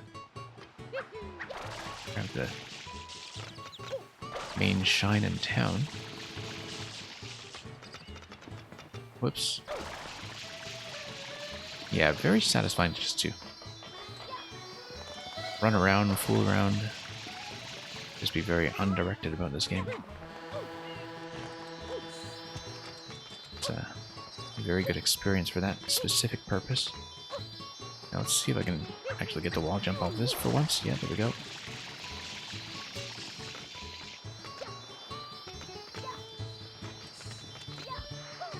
Yeah, very much a playground of a game.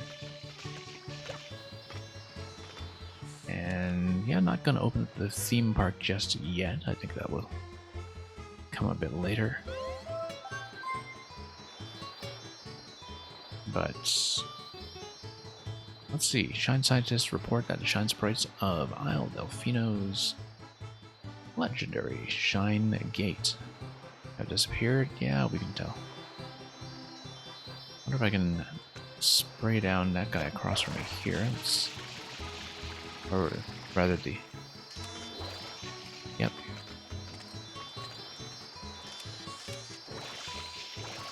Just gonna give this a spin. Oh, I guess that's all there is to it. Probably something off the top one, though.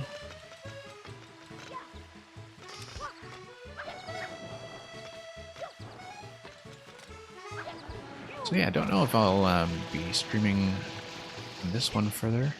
Super Mario Sunshine. Or 64. And this was very much just a demonstration run to see a bit of port. Galaxy will certainly be the main event of this collection. It does make sense to do a lot more of this on an off-stream basis, so... Before I go then, may as well go through some of the remaining programming that we have in store. This weekend it is going to be the finale of the Mario Maker Escape Room series that we've been doing. That'll be on the Saturday to Sunday stream.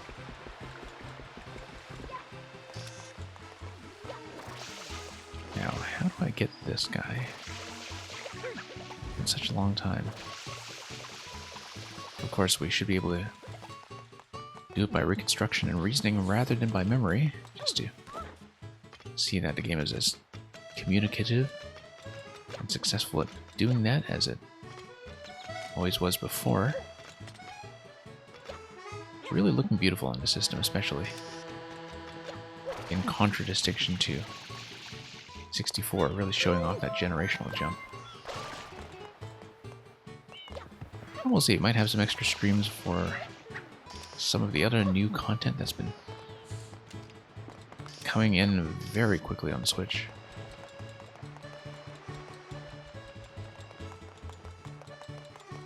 But I think this is probably a decent time to adjourn. We'll just talk to Peach for the finish. Getting that feeling again, this is not good. Well, I mean, something did happen very recently in terms of her being snatched away by Paintbrush Mario, who, of course, these days has a much better known secret identity now that his character is much more established than in his original debut here in this game. But yeah, let's try to climb into an advantageous location, and that will probably be where we bid farewell for now. Right here. Right here, that's good. Nice view of town. And a pineapple.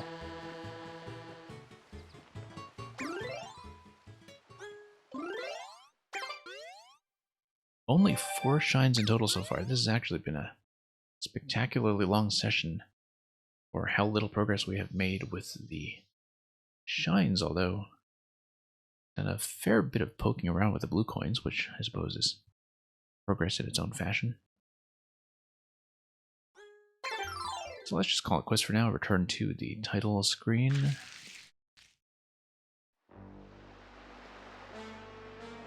And I think that's pretty much going to be it for this session.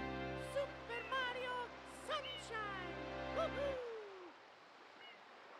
And yeah, with that, I think we'll probably just bid farewell for the night. So once again, thanks for watching. Have lots more content coming, both inside Mario Maker and in a couple of other selections that we have prepared for the Switch over the next few weeks. Certainly going to do Galaxy in full at some point. And as for 64 and Sunshine, we'll see what our future programming will be. All that information will be on the Discord. And with that, I think it's a good time to wind down. Fare thee well. And have a good night or good morning, wherever you are.